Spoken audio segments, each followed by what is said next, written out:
เอาไปประพฤติปฏิบัติแล้วก็ผลมันก็เกิดขึ้นมาช่วงแรกก็ปะกันตัวอีกกันเนาะว่าวันนี้จะโอ้กันเรื่องยังนิมนต์ท่านอาจารย์ท่านพระครูอภิวัฒนวิกรมเจ้าของรายการสารธรรมยามแรงอันนี้เราจะโอ้อย่างการวันพุธนี้เป็นวันโกนโดยพวกเป็นวันพระขอนิมนต์ท่านอาจารย์ครับครับศรัทธาญาติโยมท่านทั้งหลายได้รับฟังท่านพระครูสุเมธธรรมเสวีได้ได้จาทักทายนำเข้าสู่รายการเป็นเบื้องต้นก่อนที่จะได้ปูจากันนั้นก็ตักกับญาติโยมที่เพิ่นเข้ามาทางระบบออนไลน์เฮียก่อนเนาะคำว่าระบบออนไลน์ก็คือญาติโยมที่เปิ้นอยู่ไกลหรือญาติโยมท่านที่เปิ้นสะดวกหลายท่านที่บ่สามารถติดตามทางวิทยุได้เพราะว่าคลื่นวิทยุนี่ก็ไกลแต่ก็ส่งบ่ถึงปัจจุบันนี่เปิ้นทางกสทช.นี่เปิ้นอนุญาตคือ500 วัตต์500 วัตต์ทั่วประเทศวิทยุสาธารณะประเภทวัดก็ดีโรงเรียนก็ดีมูลนิธิสมาคมที่ทำเพื่อการกุศลเปิ้นฮ้องว่าวิทยุสาธารณะแล้วก็วิทยุชุมชนได้แก่กลุ่มคนที่ตั้งขึ้นมาเพื่อจะประกอบกิจการวิทยุเผยแพร่ข่าวสารของตนเองแก่ชุมชนนั้นๆแถมอันหนึ่งคือวิทยุธุรกิจก็ประกอบอาชีพในการที่จะกระจายเสียงมีสปอนเซอร์สนับสนุนผลิตภัณฑ์ชุมชนโอท็อปบรรดาร้านค้าประเภทรากหญ้าที่บ่สามารถเข้าถึงสื่อหลักสื่อใหญ่จะไปเจ้าเวลาโทรทัศน์ก็แปลงลำไปจะไปเจ้าเวลาวิทยุที่ส่งข้ามหลายๆจังหวัดก็กำลังบ่ถึงก็มาใจบริการสถานีวิทยุธุรกิจแบบท้องถิ่นคือเข้าถึงฮู้จักผอ.สถานีฮู้จักดีเจผู้จัดรายการก็คนในชุมชนนั่นน่ะภาษาถิ่นแต่ว่าถ้าเป็นวิทยุหลักก็ต้องใจภาษาหลักคือภาษากลางแต่ว่าคนในท้องถิ่นนี่ก็ถ้าภาษาถิ่นนี่ก็รู้สึกว่ามีความเป็นกันเองคุ้นเคย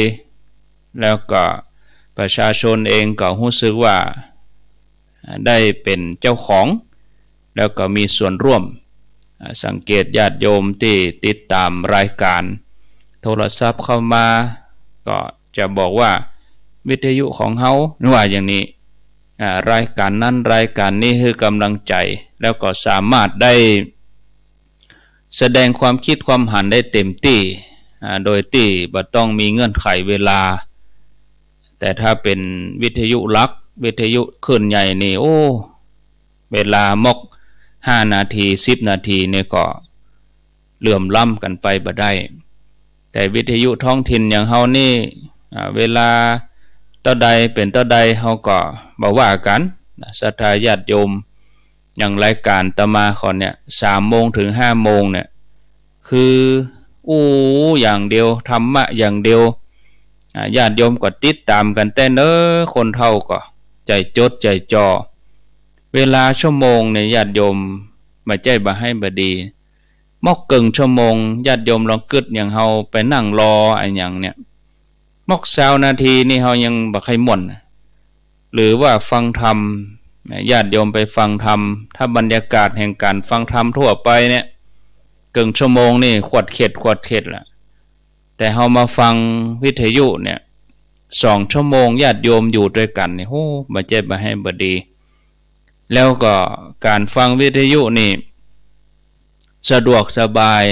ญาติโยมอยู่ที่บ้านก็คนเฒ่าบางคนเพิ่นก็เป็นคนไข้ติดเตียงนอนฟังนั่งฟังทำงานไปตัวยอยู่ที่ไหนก็ฟังได้อันนี้เป็นข้อดีที่เฮาทั้งหลายได้มีธรรมะถึงบ้านถึงจองซึ่ง แฮมต่อไปนั่นก็โชคดีที่ว่าเปิ้นยืดหยุ่นคือแฮม3 ปีคือปีนี้เป็นปี2565 66แล้วก็67แฮม3 ปีวิทยุต่างๆก็จะต้องเข้าสู่ระบบระเบียบซึ่งถ้าเป็นธุรกิจเปิ้นก็จะต้องเข้าสู่การประมูลแต่ว่าญาติโยมช่วง3 ปีนี่ก็คือสบายใจได้ฟังกันอย่างเต็มที่เปิ้นบ่มีกฎมีเกณฑ์อย่างที่จะต้องมาทำให้เฮาบ่ได้ฟังอย่างก็ตามญาติโยมเนาะเมื่อประชาชนต้องการรัฐเองก็ต้องสนองคือจะต้องตอบสนองความต้องการของประชาชนเนี่ยแล้วก็ตัวคลื่นนี่ก็เป็นสมบัติของชาติประชาชนก็มีโอกาสได้เข้าไปใช้คลื่นความถี่ซึ่งญาติโยมทั้งหลายก็เป็นประชาชนเป็นคนว่าต้องการธรรมะเปิ้นก็เลยจัดสรรปันฮื้อว่าช่องธรรมะเป็นช่องนี้เนอะช่องบันเทิงเป็นช่องนี้เนอะอย่างนี้เป็นต้นฉะนั้นญาติโยมก็หมดห่วงช่วง3 ปีนี้ก็ได้ฟังกันเต็มที่แต่ว่าแฮม3 ปี67ก็จะต้องเข้าสู่ระบบโดยการที่จะต้องลดกำลังส่งลงมาทั่วประเทศจาก500 วัตต์ก็เหลือ50 วัตต์ทั่วประเทศก็เปิ้นก็คงจะมีวิธีการที่จะจัดระเบียบเนาะศรัทธาญาติโยมบ่ต้องกังวลเพราะว่าภาครัฐเปิ้นจะทำอย่างเปิ้นต้องคิดหลายชั้นมาเดือนนี้อย่างเฮาเอารถไปตามถนนเฮามีรถคนที่มีเงินน้อยเปิ้นก็ขี่รถแปลงเหยียบเอาไปเท่าใดมีกำลังม้าเท่าใดก็แซงผิวแล้วคนที่ลำบากก็ขี่รถอย่างรถอีแตนเนี่ยไปตามถนนบ่ตันเปิ้นอันนี้รัฐเปิ้นก็คือจัดระเบียบมาตั้งแต่ก็เต้ากันหมดก่อนเต้ากันหมดเพื่อจัดระเบียบให้มันดีต่อไปก็จะไปพัฒนาอันนี้เป็นความรู้น้อยเนาะเอามาศรัทธาญาติโยมทั้งหลายได้ฟังแต่ว่าเฮาก็ต้องฝึกเข้าถึงสื่อเนาะศรัทธาญาติโยมโดยเฉพาะ YouTube ก็ดี Facebook ก็ดีก็มีปู่อุ้ยแม่อุ้ยหลายท่านที่ฮื้อลูกฮื้อหลานได้ทำฮื้อก็หมดกังวลไปญาติโยมก็ติดตามย้อนหลังก็ได้จะฟังเมื่อใดก็ดีเทคโนโลยีนี่ก็ดีไปอย่างเมื่อก่อนเฮากันแล้วก็ผ่านแล้วก็เลยแต่ประเด็นนี้เฮาแล้วทุกสิ่งอย่างถูกบันทึกไปเมื่อถูกบันทึกไปก็ลอยไปตามอากาศไผจะวักเอาก็ได้กวักเอาคันให้มาเฮามีสื่อที่เข้าถึงนะก็ตักญาติโยมตังระบบ Facebook ก่อนเนาะมีแม่สรินทิพย์บุญเลิศนี่อย่างกับแม่สรินทิพย์นี่เป็นต้นเพิ่นก็อยู่กรุงเทพปุ่นน่ะเมื่อก่อนก็ฟังวิทยุอยู่แม่กองคำทิศบงแล้วก็อนุโมทนากับแม่กันดาศรีเนตรแม่เดือนเพ็ญทิมบางก็หลายๆท่านนะที่ฟังอยู่อาจจะบ่ได้ตักถึงหมดบางท่านก็ว่าเฮาก็ฟังอยู่ท่านพระครูอย่างบ่ชื่อเฮา อันนี้ตักเฉพาะที่เพิ่นเข้ามาทาง Facebook ถ้าไปตักให้หมดก็เป็นว่ากลุ่มก็ตักชื่อหมดไปชั่วโมงเนาะเพราะคนหลายแม่บุญยวงอาวรแล้วก็มีเยาวรักษ์รินยอดอันนี้อยู่แม่แตงเชียงใหม่วังพญานาคแม่แตงเชียงใหม่พัชรินสารปิมปาไม่ได้เขียนว่าอยู่ที่ไหนเจแจ่มใสสุกัญญาห้วยสายตาลี่แม่โสภากองสิงห์บคุณวานชัดเจนดีอีกพิมพ์เข้ามาว่าฟังจากคลื่นไหนช่องทางใดพื้นที่ไหนก็จะดีเนาะแล้วก็ฝากแชร์ด้วยเนาะฝากกดเผยแพร่ออกไปแม่ครูราวันกุยคำเข้าทางระบบ Facebook ชัดเจนดีกรุงเทพมหานครอันนี้แม่โยมกัญญาจารณะอนุโมทนาอารุณยามณีผาย สุจิตตาใจพรหมมาเอมออนฟองศักดิ์สวรักษ์อภิวงศ์อยู่ชัยประการบัวจันทร์อยู่ที่ไหนมหุนจื่อบัวจันทร์ทานทิพย์ชัยมณี104แต่กี้เงียบไปว่าจริงเงียบไปเพราะว่าเพื่อนกำลังสลับสัญญาณเนาะบางทีก็จากรายการหนึ่งมารายการหนึ่งก็บางทีก็อาจจะหน่วงไปสักนาที2 นาทีแต่ผู้ฟังใจฮ้อนใจฮ้อนเงียบไปก็เลยอดได้ก็เลยโทรมาพ่องพิมพ์มาพ่องอันนี้อนุโมทนาเกษรสุแก้วเประกัญญาปีน้อยพัดปีน้อยรัชลินนะอนุโมทนาสาธุโดยอยู่เวียงป่าเป้าอันนี้ยาวหน่อยเนอะเจแจ่มใสนี่พิมพ์มายาวขออนุญาตอ่านฟังธรรมคำสอนครูบาอาจารย์เปรียบกับน้ำทิพย์ฉลมใจเกิดกำลังใจด้วยบุญเมตตาบารมีครูบาอาจารย์ในยามวิกฤตนะก็อนุโมทนาด้วยเนาะแล้วก็มีแถมท่านหนึ่งนี่เดี๋ยวกันเนอโคยาวมาโลโลเดียวกันเรียงกันมาอนุโมทนาสาธุลุงระวีใจลุงระวีลุงวิระออนกะอนุโมทนาอันนี้ชื่ออย่างโมนี่กันนิกากันนิกาโยมมาได้พิมพ์ว่าอยู่ที่ไหนมีล้านนาคงอยู่ในเวียงเนาะคำมาวงปัญโยโมทนากองคำทองคำอนุโมทนาชัดเจนอันนี้ลงเจสีพลอยอนุโมทนาแม่เรนูอยู่สารปีเนาะดอนใจสารปีสะบันงาหอมไก่อยู่เวียงปุ่นยุพินหอมมาลาติดตามอยู่เนออยู่ในเมืองนี่วะสาธุอนุโมทนาตัวในเมืองนี่คือเมืองเชียงใหม่ติดตามเข้ามาลีสุมาลีพุทธวงศ์เกตจินีชัยเทพอยู่กลางเวียงเชียงใหม่ติดตามแล้วก็แชร์ให้คนทั้งหลายตัวเรียบร้อยพัชรินปวงอินไหลโมทนาสาธุนงครานมุ่งวิชาอันนี้ก็โยมนงลักษ์สาธุอนุโมทนาตอนนี้เวลา 17:24 นาทีที่ว่า 17 นาฬิกานี่คืออยู่ญี่ปุ่นปุ่นตามสภาพอากาศอุณหภูมิ3 องศาปุถโธหนาวต่างเลยเนาะบ้านเฮานี่ร้อนบ้านเฮานี่หน้านี้จะเข้าหน้าร้อนแล้วนะอันนี้อยู่หนองจอมเนาะป่ออนุวัตศรีรัตน์หนองจอมสันทรายอันนี้อยู่แม่แจ่มอนุโมทนาสาธุโดยติดตามทาง Facebook โดยแล้วก็ติดตามทางวิทยุโดยแม่แจ่ม106.25บัวตองอินสุวรรณอนุโมทนาโดยสาธุมาลีมีนะอนุวัตเรียบร้อยอ่านไปแล้วโคมหยี่เป่ง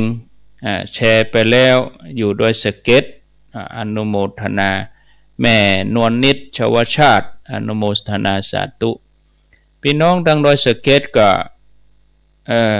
เจอเนอไปห่วมกันในวันที่1 มีนาเนี่ยเขาจะเริ่มนะแปลงคันใดขึ้นดอยนางแก้วดีบตันตุลุงเขาพอแปลงไปลบระดาวันที่1นี่ลาดตำราเขาก็เอาหินไปเลี้ยงกันเนาะถ้าเปิ้นแปลงแล้วเขาก็ไปเพี้ยวเอาหินไปเลี้ยงอันนี้นะน้องสาธุต่อไปติดตามอยู่ที่ 100.25 ชัดเจนดีแม่นิพามูลเทียนอนุโมทนาสาธุต่างเมืองฝางแม่จงดีฟังอยู่ที่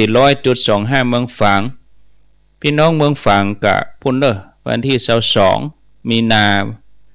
จะได้ปะกันวันที่22 มีนา งานยกชัดทักษิณานุปทานแล้วก็ทำบุญอายุวัฒนมงคลหลวงพ่อพระครูสุจิตตานุรักษ์วันที่22มีนาแต่มาจะไปนอนปุ่นเนาะไปนอนปุ่นแล้วก็วันที่23รวมงานแล้วก็ปิกพิมพรเขียวสุขอยู่บ่อสร้างสรรกำแพงอันนี้ติดตามอยู่ชัดเจนดีอนุโมทนาสันทราย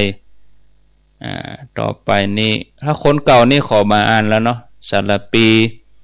อันนี้อยู่เจดีแม่ครัวสันทรายนาค่ายป1,700แม่ริมแม่อุ้ยจันเป่งเนาะชัดเจนดีโอ้แม่อุ้ยนี่ยุดอะไรเนี่ยอ๋อ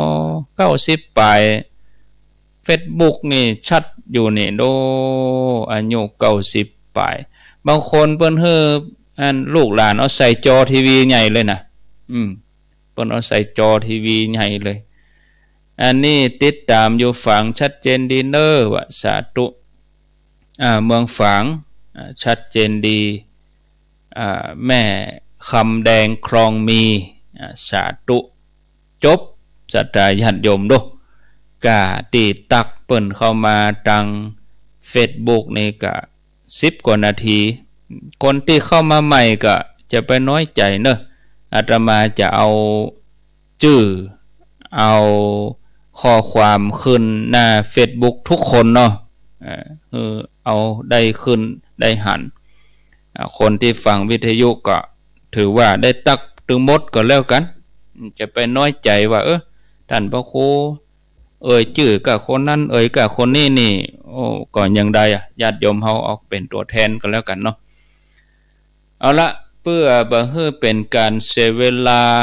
ชั่วโมงแรกนี่ก็จะได้มาสนทนาธรรมกันกับท่านพระครู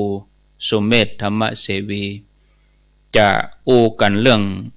การบรรลุธรรมการเข้าถึงธรรม5อย่าง5ประการศรัทธาญาติโยมในบาลีเปิ้นบอกว่าวิมุตตายตนะ5อย่างวิมุตต์แปลว่าหลุดพ้นเนาะแปลว่าหลุดพ้นแปลว่าเข้าถึงแปลว่าการบรรลุอย่างใดก็แล้วแต่เฮาแปลความหมายแต่ที่สุดแล้วนั่นคือการเข้าถึงธรรมขององค์พระสัมมาสัมพุทธเจ้าก็จะได้นำหัวข้อถึง5อย่างนี้มาสนทนาธรรมร่วมกันแล้วญาติโยมเองก็สำรวจตัวเก่าว่าเฮาได้ข้อใดเฮาได้ปฏิบัติข้อใดบางคนอาจจะได้2ข้อบางคนอาจจะได้ข้อบางคนอาจจะได้เกือบทุกข้อก็ได้แต่อย่างน้อยก็ถึง5ข้อนี้ก็ขอให้มีเห็นสักข้อนะถ้าบ่ได้เห็นเลยนี่บ่มีเห็นเลยเฮาก็บ่สามารถที่จะเข้าถึงธรรมพุทธเจ้านะการเข้าถึงธรรมพุทธเจ้าการบรรลุธรรมการที่จะหลุดพ้นนี่เนาะแนวทาง1ฟังธรรม2แสดงธรรม3สาธยายธรรม4ตรึกตรองธรรมแล้วก็5การปฏิบัติธรรมการฝึกปฏิบัตินั่งสมาธิภาวนาอย่างนี้นะก็จะได้นิมนต์ท่านพระครูสมเด็จธรรมเสวีท่านได้ช่วยอุจาเป็นข้ออธิบายก็ญาติโยมฟังไปเนาะถ้ามีข้อสงสัยอันใดก็เขียนคำถามไว้ใต้รายการก็ก้อยโทรมาเจนใดบ่ได้บอกเบอร์โทรก็ยังบ่ต้องโทรเตื้อถ้าบอกเบอร์โทรมาใดก็ก้อยโทรมาเมื่ออันเบื้องต้นนั้นก็ให้ฟังการกันจาเสียก่อนเนาะครับขอนิมนต์เลยครับการเข้าถึงธรรมการบรรลุธรรม5ประการเป็นจะได้พ่องครับนิมนต์ครับสาธุครับถือว่าสนทนากันเนาะส่วนไปกันส่วนกันไปส่วนกันมา5ข้อนี้อยู่ในหมวดปัญจการนิบาตธรรมะหมวด5มีหลายฉบับนะบางฉบับก็ว่า1 2 3 4 5บางฉบับก็บอกว่าเอา1ไว้ตั้งหลังคนจะเข้าถึงธรรมเนี่ยมีทรัพย์อยู่2ตัวเนอะค ครับวิมุตติบวกอายตนะเป็นวิมุตตายตนะเขาว่าวิมุตติแปลว่าหลุดพ้นอายตนะแปลว่าบอกเกิดก็ได้เข้าถึงก็ได้สองอย่างนี้ก็รวมกันก็แปลว่าเขาจะเข้าถึงธรรมของพระองค์โดยเหตุใดพ่องอันนี้เป็นเหตุนะว่าการได้ฟังธรรมของพระองค์หนึ่งการแสดงธรรมหนึ่งการฟังธรรมแล้วก็สาธยายธรรมหนึ่งการแสดงธรรมหนึ่งการตรึกตรองธรรมหนึ่งแล้วการประพฤติปฏิบัติธรรมหนึ่งถ้าเอาหนึ่งไว้ท่านี้ก็หมายถึงว่าแต่ละข้อน่ะสำคัญเท่าเดียวกันหมดบ่ถือว่าข้อ1ข้อ2ข้อ3ข้อ4ข้อ5มันจะเรียงตามลำดับนะอันใดเป็นเอกก็ได้หมดการจะเข้าถึงธรรมของพระองค์บางคนเข้าถึงขั้นปริยัติคือขั้นเข้าใจก่อนบางคนถึงขั้นปฏิบัติก็เอาข้อธรรมเหล่านี้มาประพฤติปฏิบัติบางคนถึงก็ขั้นหลุดขั้นพ้นใน5ข้อเนี่ยเอาเป็นข้อก่อนเนาะข้อที่1ถ้าเขาเป็นนักศึกษาหรือนักเรียนเนี่ยน้อยเขาได้อ่านหนังสือได้อ่านตำรับตำราเนี่ยในสมัยพุทธกาลนักที่สุดคนที่ฟังธรรมแล้วก็ได้หลุดพ้นเนี่ยจากพระพุทธองค์โดยตรงเลยโดยอานุภาพของพระพุทธองค์พ่องโดยบุญบารมีเก่าพ่องหรือพระองค์วางข่ายพยานไว้แล้วพระองค์ก็ไปจี้เอาเลยเองนะคนสมัยนั้นอย่างถ้าเขาได้ฟังธรรมอย่างพระองค์แสดงธรรมอนุปปิกถาที่สวนตาลหนุ่มกับพระเจ้าพิมพิสารหรือแสดงเรื่องมรณานุสติที่เมืองอาราวีกับทิดาช่างทอโหกมันคนมาฟังกันเป็นเมืองก็ได้บรรลุธรรมกันเป็นเมืองนะหรือเขาได้อู้กันพูดก่อนนะที่พระองค์บอกพระเจ้าพิมพิสารว่าอย่าเพิ่งเผานางสิริมาเถอะเอาไปไว้ที่สนามหลวงนะคนก็ยังไม่ได้ประพฤติปฏิบัติธรรมกันนะไปฟังพระพุทธองค์ก็ได้บรรลุธรรมแม้แต่เทวดาอินพรหมทั้งหลายก็มาทุกชั้นภูมินางสิริมาก็มาดูร่างกายตัวเก่าพอองค์แสดงธรรมปุ๊บภิกขุเจ้าทั้งหลายอุบาสกอุบาสิกาทั้งหลายคนที่ได้บรรลุธรรมกับบรรลุธรรมยิ่งขึ้นไปอีกคนที่เป็นปุถุชนก็ได้ถึงเข้าถึงพระรัตนตรัยคนถ้าเข้าถึงพระรัตนตรัยก็ได้เป็นพระอริยเจ้าฉะนั้นอย่าประมาณเนอะว่าบางคนจะเอา5ข้อนี้ข่มกันนะการจะเข้าถึงธรรมของพระพุทธเจ้าฟังอย่างเดียวไม่ไปได้ว่าจะไปว่ากันเนอะสถานเนอะตั้งอกตั้งใจฟังธรรมสามารถจะเข้าถึงธรรมของพระองค์ได้ธรรมของพระองค์เป็นอจินไตยเป็นอัปปมาโนหรออย่าประมาณว่าเขาอยากแค่จะฟังธรรมนี่ไม่เข้าถึงว่าฮะต้องไปเดินจงกรมไปนั่งสมาธิเนี่ยเลยคัดลักกันนะลักปริยัติหรือลักวิมุตตายตนะเนี่ยอันนี้เป็นภัยว่าหรือภัยบอกพระองค์บอกเองว่าคนจะเข้าถึงธรรมขององค์ถือว่าปัญญาสูงสุดก็แล้วกันหรือสร้างบุญบารมีเก่ามานักแค่ฟังยังไม่ได้อย่างเดียวแค่ฟังคนก็สำเร็จธรรมของพระองค์เป็นเมืองนะเทวดาอินพรหมทั้งหลายก็เป็นโกรธมานะอย่าว่านับว่าคน2คนหรือนับว่าจำนวนร้อยจำนวนพันจนนับมาทวนเพราะตั้งอกตั้งใจฟังเงี่ยหูฟังธรรมของพระองค์โดยดีปัญญาก็เกิดนี่อันที่1อาจารย์จะตอบว่านะครับอันที่1ฟังธรรมด้วยดีย่อมได้ปัญญา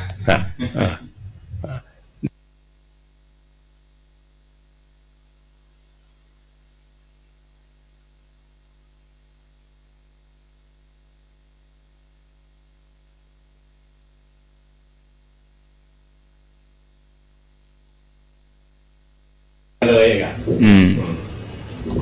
อาจารย์เคยเขาเคยได้เล่านะเรื่องที่เรื่องที่เป็นงัวแดงตัวอ้ายเป็นงัวแดงหัวนอกเคยได้ยินแล้วเนาะครับอันทุกเจ้าตัวที่อย่าซีกอยู่แล้วนะบ้านเราไม่เต็มไม่อย่าได้ตัวเป็นตัวละอันตายแล้วนะยังใครซีกเองอ่ะพอได้ฟังธรรมของพระองค์นั่นนะหันมาตัวเองเป็นหมูโดนฆ่าเนี่ยพอหมูนั้นตายก็ได้บรรลุธรรมเลย อันนี้ยังไม่ได้ไปประพฤติปฏิบัติอย่างเตือนนะครับ แค่ฟังธรรมถ้าตามตำราว่าคนที่ฟังธรรมแล้วบรรลุเนี่ยคนสร้างบุญเก่ามานัก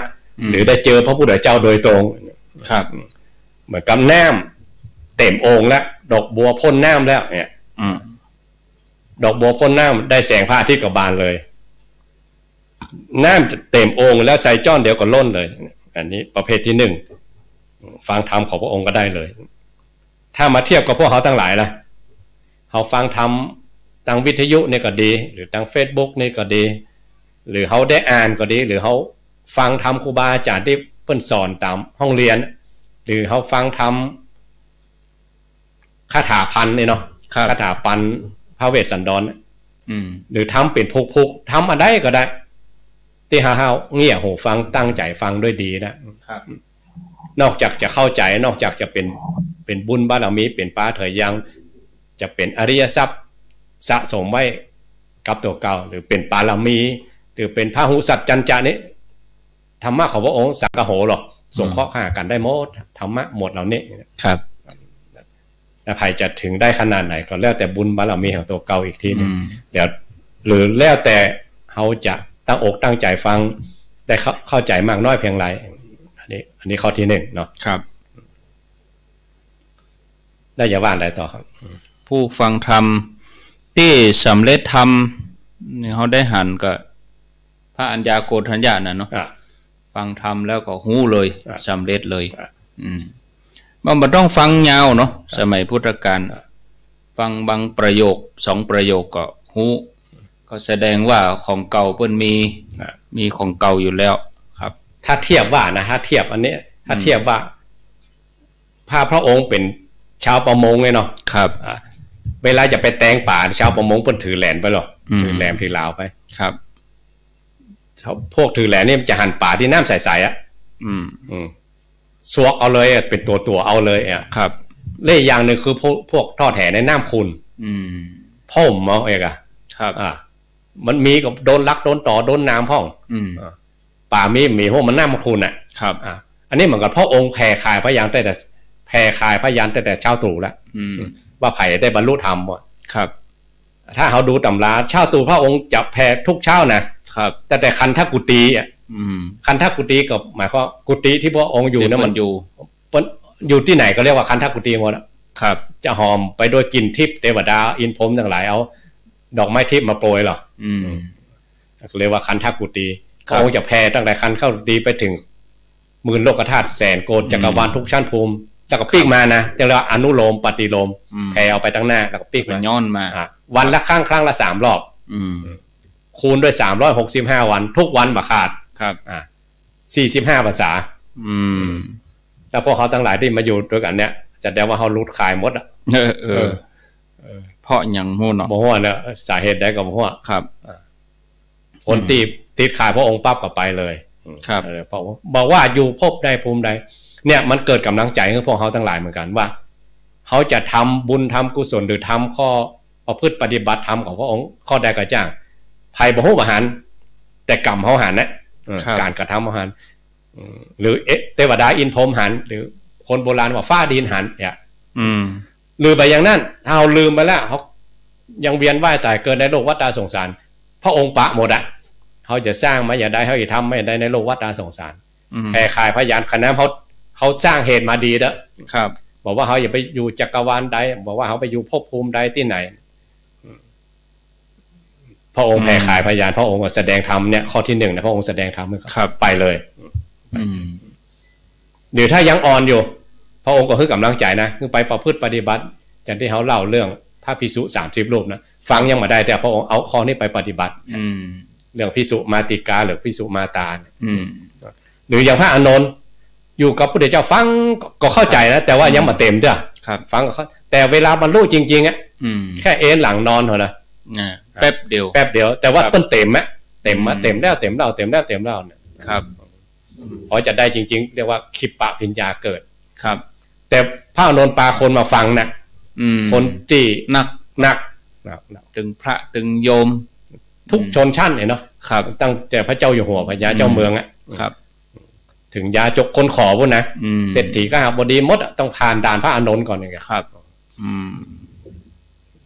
พระอานนท์ก็เป็นผู้ได้ยินได้ฟังนักก็สั่งสมการได้ยินได้เนี่ยฟังนักก็สั่งสมครับพอจะได้จริงๆก็ไปจะนักเอนหลังนอนก็ได้เลยเก็บข้อมูลติ๊กๆเนาะพระอานนท์นี่ครับ อืมอันนี้เรียกว่าพระหูสัจจันจะกับเป็นพระหูสูตรได้ยินได้ฟังนักแล้วมาหายนะสืบพบสืบชาติได้กะครับได้อย่างอื่นนะอย่างเรียกว่าทรัพย์สินสมบัติหรือปัจจัยสี่ที่เขามานะที่เขามีเนาะเลือกสวนไร่นาหรือปัจจัยทั้งหลายของที่มันเป็นโลกนี่นะครับถ้าอย่าเปลี่ยนให้เอาไปในโลกหน้าก็ต้องเปลี่ยนเป็นบุญ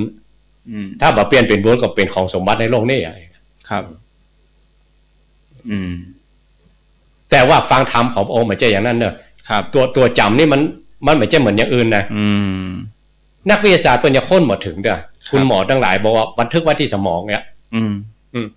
แล้วพระพุทธเจ้าหรืออาสีติมหาสาวกที่เพิ่นข้ามภพเลยเนาะข้ามภพข้ามชาติร่างกายก็โดนเผาแล้วไปบันทึกไว้ที่ไหนนั่นน่ะหัวสมองก็โดนเผาไว้ละนั่นน่ะธาตุขันธ์ถูกทำลายหมดแล้วถูกทำลายหมดแล้วแต่ว่ามันยังไว้จานหน้าได้ไปต่อได้เลยครับพระองค์บ่มบารมีเป็นอสงไขยกับกันไม่ใช่ชาติเดียวได้เป็นพระพุทธเจ้าไม่ใช่หรอกอาสีติมหาสาวกไม่ใช่ว่าชาติเดียวได้เป็นพระพุทธเจ้าพระองค์ระลึกย้อนหลังครับเรียกว่าบุพเพนิวาสานุสติญาณครับหันจากเกิดตัวเก่ามันนับภพนับชาติปัจจุบันที่สร้างบารมีโพธิญาณมาครับแต่ละชาติก็เกิดแล้วก็ตายถ้ามันบันทึกไว้ที่สมองเนาะก็หมดอะค่ะข้อมูลอย่างบันทึกไว้เมมโมรี่อย่างโทรศัพท์ไว้เนาะเอาเมมโมรี่ไปเผาหรือไปตุ๊บลบไปเหี้ยลบไปหมดแต่นี่ไม่ใช่มาคนย้อนไปหลายชาติด้วยแล้วมันสั่งสมได้ครับสั่งสมได้สติปัญญาสั่งสมได้ครับเขาจะสั่งสมตัวนี้ได้อย่างไรนั่นพระองค์เทียบปัญญาบารมีตัวเนี้ยที่สั่งสมการฟังธรรมเนี่ยเหมือนกับตู้เจ้ากุมบาทมานะครับตู้เจ้ากุมบาทเวลาไปกุมบาทสถาจะใส่ของหยาบของละเอียดของปราณีตครับของที่เขาชอบของที่เขาแสลงเนี่ยของที่เขาบ่ชอบเนี่ยครับมันมีทัศปะหรือสถาใส่มาเขาใส่ว่าต้องห้ามแล้วแต่จะเลือกเนาะพอมาถึงว่าอันไหนที่แสลงหรืออันไหนที่เขาบ่ชอบไม่น่ามันก็ต่างกิเลสปุถุชนเหมือนกันหรอกเขาก็มาชานละแต่สถาได้บุญเต็มเปี่ยมละแต่ตู้เจ้าที่ไปกุมบาทนะเพิ่นบ่เลือกสถาใส่อย่างมันก็ห้ามหมดเลยครับคนจะสร้างสมปัญญาบารมีเรื่องการฟังธรรมนี่เหมือนกันครับถ้ายังมาเต็มเตื้อก็สร้างสมไปฟังไปแล้วอ่อนสอนเขาก็ฟังครูบาอาจารย์สอนเขาก็ฟังป้อน้อยป้อนานสอนเขาก็ฟังคนที่มันฟังมันมีทิฏฐิเหมือนกันหรอครับอูหยับยานะกูเป็นตู้หลวงแล้วกูเป็นเจ้าอาวาสกูเป็นท่านพระครูเลยอันนี้มันเป็นไผ่แล้วมาสอนเนี่ยมันก็แปลงกับแป้งเหมือนกันนะมากั้นเหมือนกันครับพระองค์คือทลายกำแพงตัวนี้ทลายกำแพงตัวทิฏฐิมานะเนี่ยถ้าทลายกำแพงตัวทิฏฐิมานะเนี่ยการฟังธรรมนี่มันอย่าไหลเข้าหูแล้วก็ไหลเข้าสู่จิตสู่ใจเขาสั่งสมเป็นปัญญาบารมี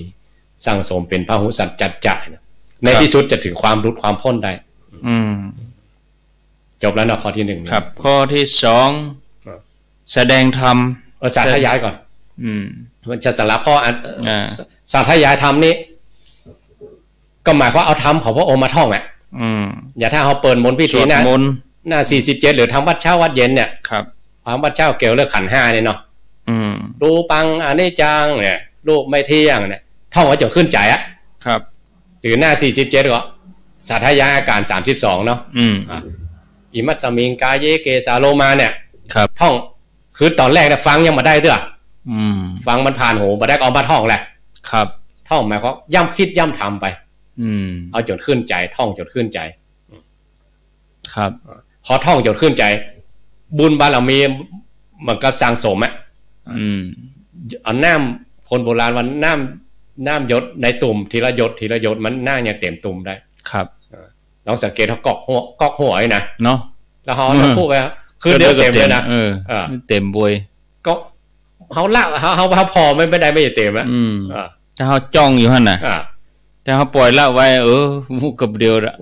พูกไว้พอแล้วเต็มแล้วคู่เต็มองค์แล้วยศเดียวนะติ้งเนี่ยเนี่ยเรียกว่าสั่งสม เขาฟังยังมาได้ด้วยหรอก ครับ ก็เอามาท่องแหละ ท่อง ท่องอยู่นั่นน่ะเอาจนขึ้นใจ ครับ เอาท่องอยู่ เต็งแท้ เต้งแต่ เอาจนว่าได้กำปัก อันนี้ว่าได้กำปากตัวนี้แหละเรียกว่าสาธยาย เหมือนนักเรียนท่องแม่สุดคุ้นนะกะ แม่สุดคูณของอาขยาน ก้มหน้าก้มตาท่องนิติ๊ก อ่ะ ท่องไปแล้วขึ้นใจแล้วกองหันแล้วก็คูณได้เอง อ่ะ อืม ถ้าโดยเฉพาะนักเรียนเรียนบาลีเนี่ย ครับ ท่องกันหรือพวกเรียนสายภาษาเนาะ ครับ ภาษาต่าง ก ๆ ฎ เนี่ย หมายตัวเนี้ย อ่ะ ท่อง ท่องเป็นมาตรา ครับ ถึงเวลาเอามาใจ จนเป็นคล้องของใจอ่ะ ครับ เทียบมันก็คนขับรถเหมือนกันเนาะ อืม อันนี้คนขับรถทั้งหลายเขาเล่าว่ามันนะครับ ตอนฝึกใหม่ๆเนี่ย อืม มือมันอยู่ไหนตีนมันอยู่ในตามันอยู่ในหูมันอยู่ไหน มันดึงหู งม ก็ ง ฟั มซ้อมซ้อม มันคัดกันนะครับ แต่พอคล่องแล้วเนี่ยพอจะเลี้ยวมือไปเลยเปิดไฟเลี้ยวเลยนี่ ไปอัตโนมัติ มาอัตโนมัติ อืม นี่กันสาธยาย สมองก็สั่งตัวมือก็ไปตัวเลย อืม และสมองมันเป็นเครื่องทำงานหรอก ครับ ถ้าถึงเรื่องความจำนี่ถ้าตามหลักภาษาตามหลักพุทธศาสนานะบันทึกที่สัญญาบนบันทึกที่ใจวะ ครับ สมองไปเครื่องมือทำงานนั้น ถ้าเครื่องมือทำงานบดีมันก็บันทึกบดีนะครับ อย่างพวกเขาทั้งหลายลองมาท่องบนเป็นหน้าประเดียวนี่กะ ยากอ๋อย าก โอ้ลำบากเลย เน้นน้อยเขา2 รอบ2 เรื่อง 3 เรื่อง เดี๋ยวก็ได้อะ ได้ละ อืมครับ เนี่ยนะ อ๋อ แต่ท่องมันหนุ่มมันน้อยนี่ สาธยายคือการสวดนี่กะ การสวดการ คำว่า ท่อง สาธยายนี่ เอาธรรมะของพระองค์อันใดก็ได้มาท่องเพื่อขึ้นใจอะ อืม จนเป็นคล้องของใจมันนะ อืมแล้วที่อันข้างข่าวนี่จะเข้าอันใดจะฟังก็ว่าสาธยาย มีถึง2 อย่าง กับงูเหลือมนี่นะ อ่ะ อืม ตอนแรกฟังก่อนกะ ฟังละปิ้งอ่ะ ครับ หลวงปู่กะหรือพระเทพสิทธิมุนี ครับ วัดมหาธาตุจึงเป็นอาจารย์ของหลวงปู่เนี่ยเหมือนกันนะเพิ่นชอบยกตัวอย่างเนี่ย อืม ข้างขาวแม่ไก่เนี่ยเกาะอยู่บนเพดานถ้ ครับพระสงฆ์ แล้ว สาธยาย ำสาธยายอาการ 32นี่นะ อ่า สาธยายอภิธรรมท่อง ครับ อาการ 32ท่อง อืม ฟังแล้วเพลินนะ ม่วน ม่วนก็ลืมอ่ะ ครับยะเลย ยะตายหมดว่าน่ะ พวกมันจะฆ่าสัตว์นะครับ เอาอันฟังก็ไม่ใช่พูดเรื่องอย่างนะ อืม แต่ว่ามันปิ้งอ่ะฟังแล้วเพลิน จิตเพลินไป พอมาชาติปัจจุบันเนี่ย ครับ หลังจากพระองค์ลงมาจากดาวดึงส์สวรรค์ อืม พระองค์บอกพระมหาสารีบุตรว่า ครับ เอาอภิธรรมนี่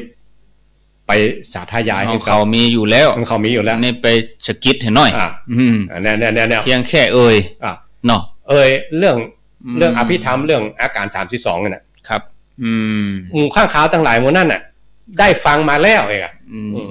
มีทุนอยู่แล้ว มีทุนอยู่แล้ว ครับ หรือเขาเคยยกตัวอย่างนกแขกเต่าอ่ะ อืม ฟังนางพิษุณีท่องอาการ32อ่ะ ครับ อิมัตสมิงกาเยเกซาโลมานะขาทันตาตาโจมังสังนะหารุอัฐิพอถึงคำว่าอัฐิเนี่ย โหเลย ไม่ใช่ กระดูกมัน พอถึงกระดูกแล้วมันม่วนมาน่ะ เนี่ย ม่วนปิ้งอันนี้แหละ อืม อย่ามาม่วนได้ฟังเรื่องกระดูกนะกระเดินได้ท่องอัฐิกับกระดูกอัฐิกับกระดูกอยู่ฮะ เนี่ย จนหุ้งอ่ะมาย่วม อืม หันตัวเองเป็นกระดูกน้อยหุ้งเป็นกระดูกใหญ่กระดูกใหญ่ยุ่มกระดูกน้อยแล้วอันนั้น อืม เออ หันป ร่า ราง กฏ ปรากฏขึ้นมาในจิตเลย แต่บัดได้บรรลุธรรมเพราะเพศอาภัพ อืม สัตว์ เป็น เด เด รัจฉาน รัจฉาน เดรัจฉานแปลว่าขวางบัดได้ แต่ว่าสร้างสมมันเนี่ยตัวเนี้ยแต่เวลาสร้างสมอ่ะ ครับ นะสร้างสมตัวสติปัญญาเนี่ย อืม พอมาเกิดของจาน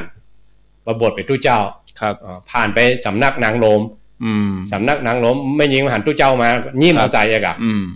อัฐิกับกระดูก หันเลย ล้าลุดพ้นตอนนั้นเลยมาน่ะ อืม อันนี้มีถึง2 อย่างเด้อ ครับ ว่า อืม สาธยายมาก่อน อ๋อ สาธยายมาก่อนแล้วก็ ครับ ได้มาบรรลุธรรมตอน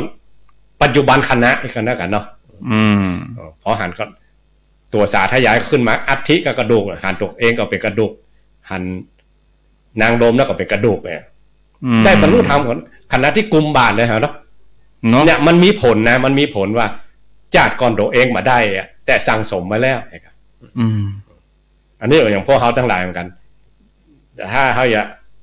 ท่องเรื่องกายคตาสติท่องไปก่อนได้มาได้เพราะโมเมว่าไปนะ เนาะ อืม เอาจนขึ้นใจ ครับ ในที่สุดตัวนี้มีสั่งสมนักขึ้น ถึงก้าวขั้นวิมุตติเนี่ยวิมุตติเนี่ยเป็นที่ต่อแต่การเข้าถึง จะเข้าถึงธรรมะของพระองค์ก็ด้วยการสาธยายอันนี้ข้อที่สองเนาะ ครับอันที่สามการแสดงธรรมอย่างปน้อยปหนาก็ดีภิกษุสามเณรก็ดีหรือธรรมเขาไปเอาคำสอนของเขาหรอเอาคำพีหรือเอาคำสอนของครูบาอาจารย์ที่สืบเนื่องกันมานี่คำสอนของพระพุทธเจ้านะเป็นสืบรุ่นกันมานะเอามาสาธยายให้ฟังเนอะเอามาแสดงธรรมให้ฟังเนอะสู่เขาตั้งอกตั้งใจฟังนะครับเขาเมื่อคนตั้งอกตั้งใจฟังธรรมของพระพุทธเจ้าบ่หรอกแล้วเขาเป็นสื่อกลางเนี่ยเป็นไปรษณีย์นะเอาคำสอนมาให้เป็นไปรษณีย์มาส่งของอีกครับคนไหนรับได้ขนาดไหนก็บ่ฮู้แหละแล้วแต่บุญแล้วแต่บารมีแล้วแต่การที่เขาอย่าปิ้งทำธรรมะข้อนั้นมีกรรมครูบาอาจารย์เหมือนกันเวลาเพิ่นว่าเวลาอ่านพระไตรปิฎกก็ดีอ่านหนังสือธรรมก็ดีเวลาฟังธรรมก็ดีถ้าเขาได้จุดธูปจุดเทียนและอธิษฐานตัวเองว่าถ้าเขาได้สร้างบุญเก่ามาอย่างใดก็ดีในอดีตชาติดึกได้ก็ดีแล้วลึกมาได้ก็ดีถ้าอันตรงอันใดที่เขาได้เคยได้ยินได้ฟังหรือเขาได้ประพฤติปฏิบัติมาของเขาได้เข้าใจเขาได้ปิ้งทำข้อนั่นเองครับเวลาเขาอ่านไปเปิดไปอ่านไปมันถึงเข้าใจโวยมันมันปิ้งแบบเข้าใจครับทั้งม่วนโดยปิติก็เกิดเลยขนลุกขนปองเลยถ้าภาษาฝรั่งว่าว้าวเอกโอ้บ้านเขาไอ้ว่าไหนฮะปัดโทษโอ้คำสอนนี้อีกก็มีกันเนี่ยมันตะลึงตะลานในคำสอนนั้นครับอันนี้สำหรับคนฟังนะคนแสดงก็ได้อานิสงส์ด้วยคนเอาธรรมะของพระองค์มาคือกับคนทั้งหลายฟังเนี่ยครับพระองค์ยกย่องที่สุดเลยนะในบรรดาการฮือตานทั้งปวงในโลกนี่ก็แล้วกันมันมีการฮือตานอันใดเท่ากับฮือธรรมทานเพราะคือธรรมทานนี่เป็นอมตะธรรมหรอเป็นสิ่งที่บัดตายหรอครับเป็นสมบัติเที่ยงแท้แน่นอนคืออย่างอื่นยังอยู่ตกอยู่ในกฎอนิจจังเลยคือและเสื่อมได้ครับเหมือนกันนักมวยอันเป็นเทรนเนอร์เนาะ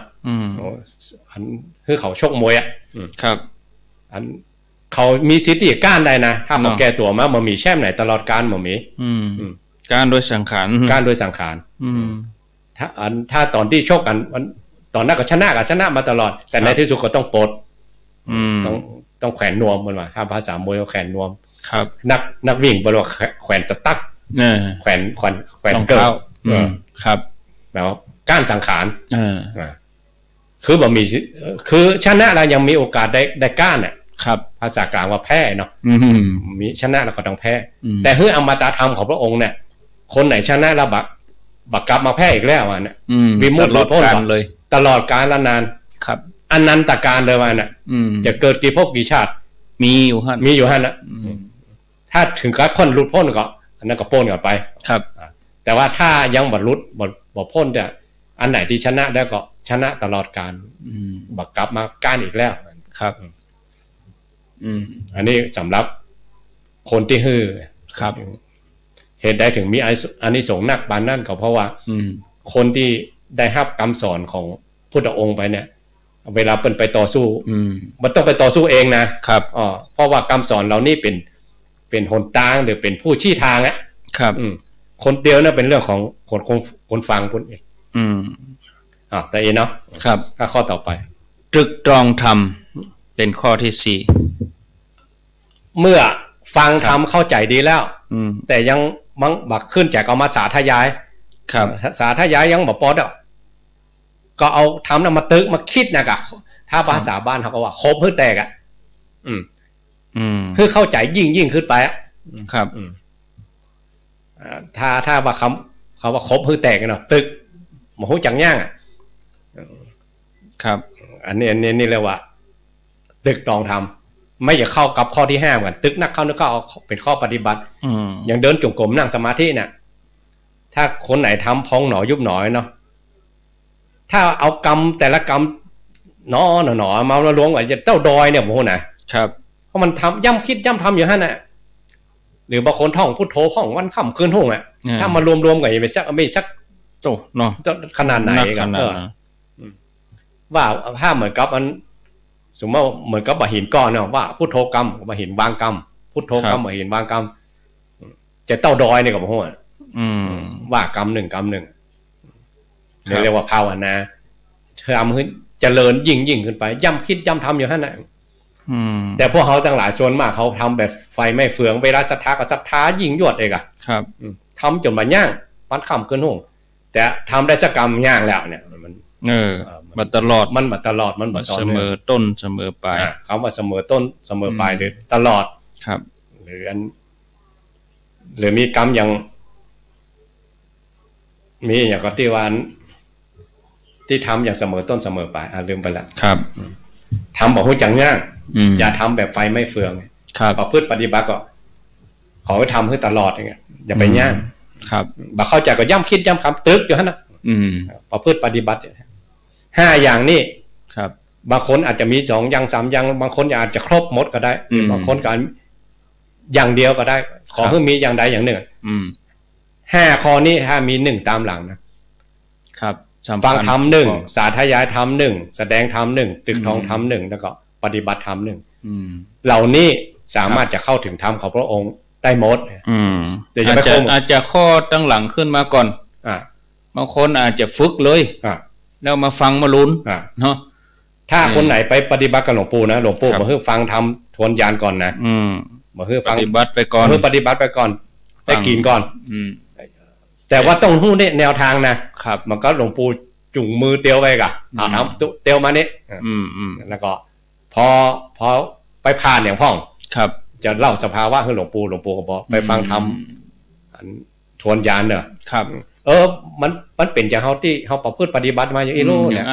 จื่อมันหู้จักจื่อมันตอนแรกปฏิบัติมันก็หลวงปู่จุงไปลมมันหู้จักจื่อมันเด้ออะไรก็ได้บางคนฟังเข้าใจก่อนครับพอเข้าใจก็ไปประพฤติปฏิบัติธรรมหู้จักจื่อโดยได้กินตัวเนี่ยหรือบางคนไปเข้าคอร์สเนี่ยครูบาอาจารย์ไปให้ปฏิบัติไปก่อนครับทำอย่างนี้อยากจะหู้จื่อมาลุ้นก่อนอย่าบอกจื่อว่ามันเป็นจื่ออย่างจื่ออย่างครับอันใดก็ได้หมดอ่ะบางคนเอาตั้งหลังมาก่อนบางคนเอาตั้งหน้ามาก่อน1มันหมายความว่าสำคัญเท่าเดียวกันหมดแล้วสถานที่เราฟังเนี่ยเราลองสำรวจตัวเก่าครับได้ฟังธรรมก็ฟังแล้ว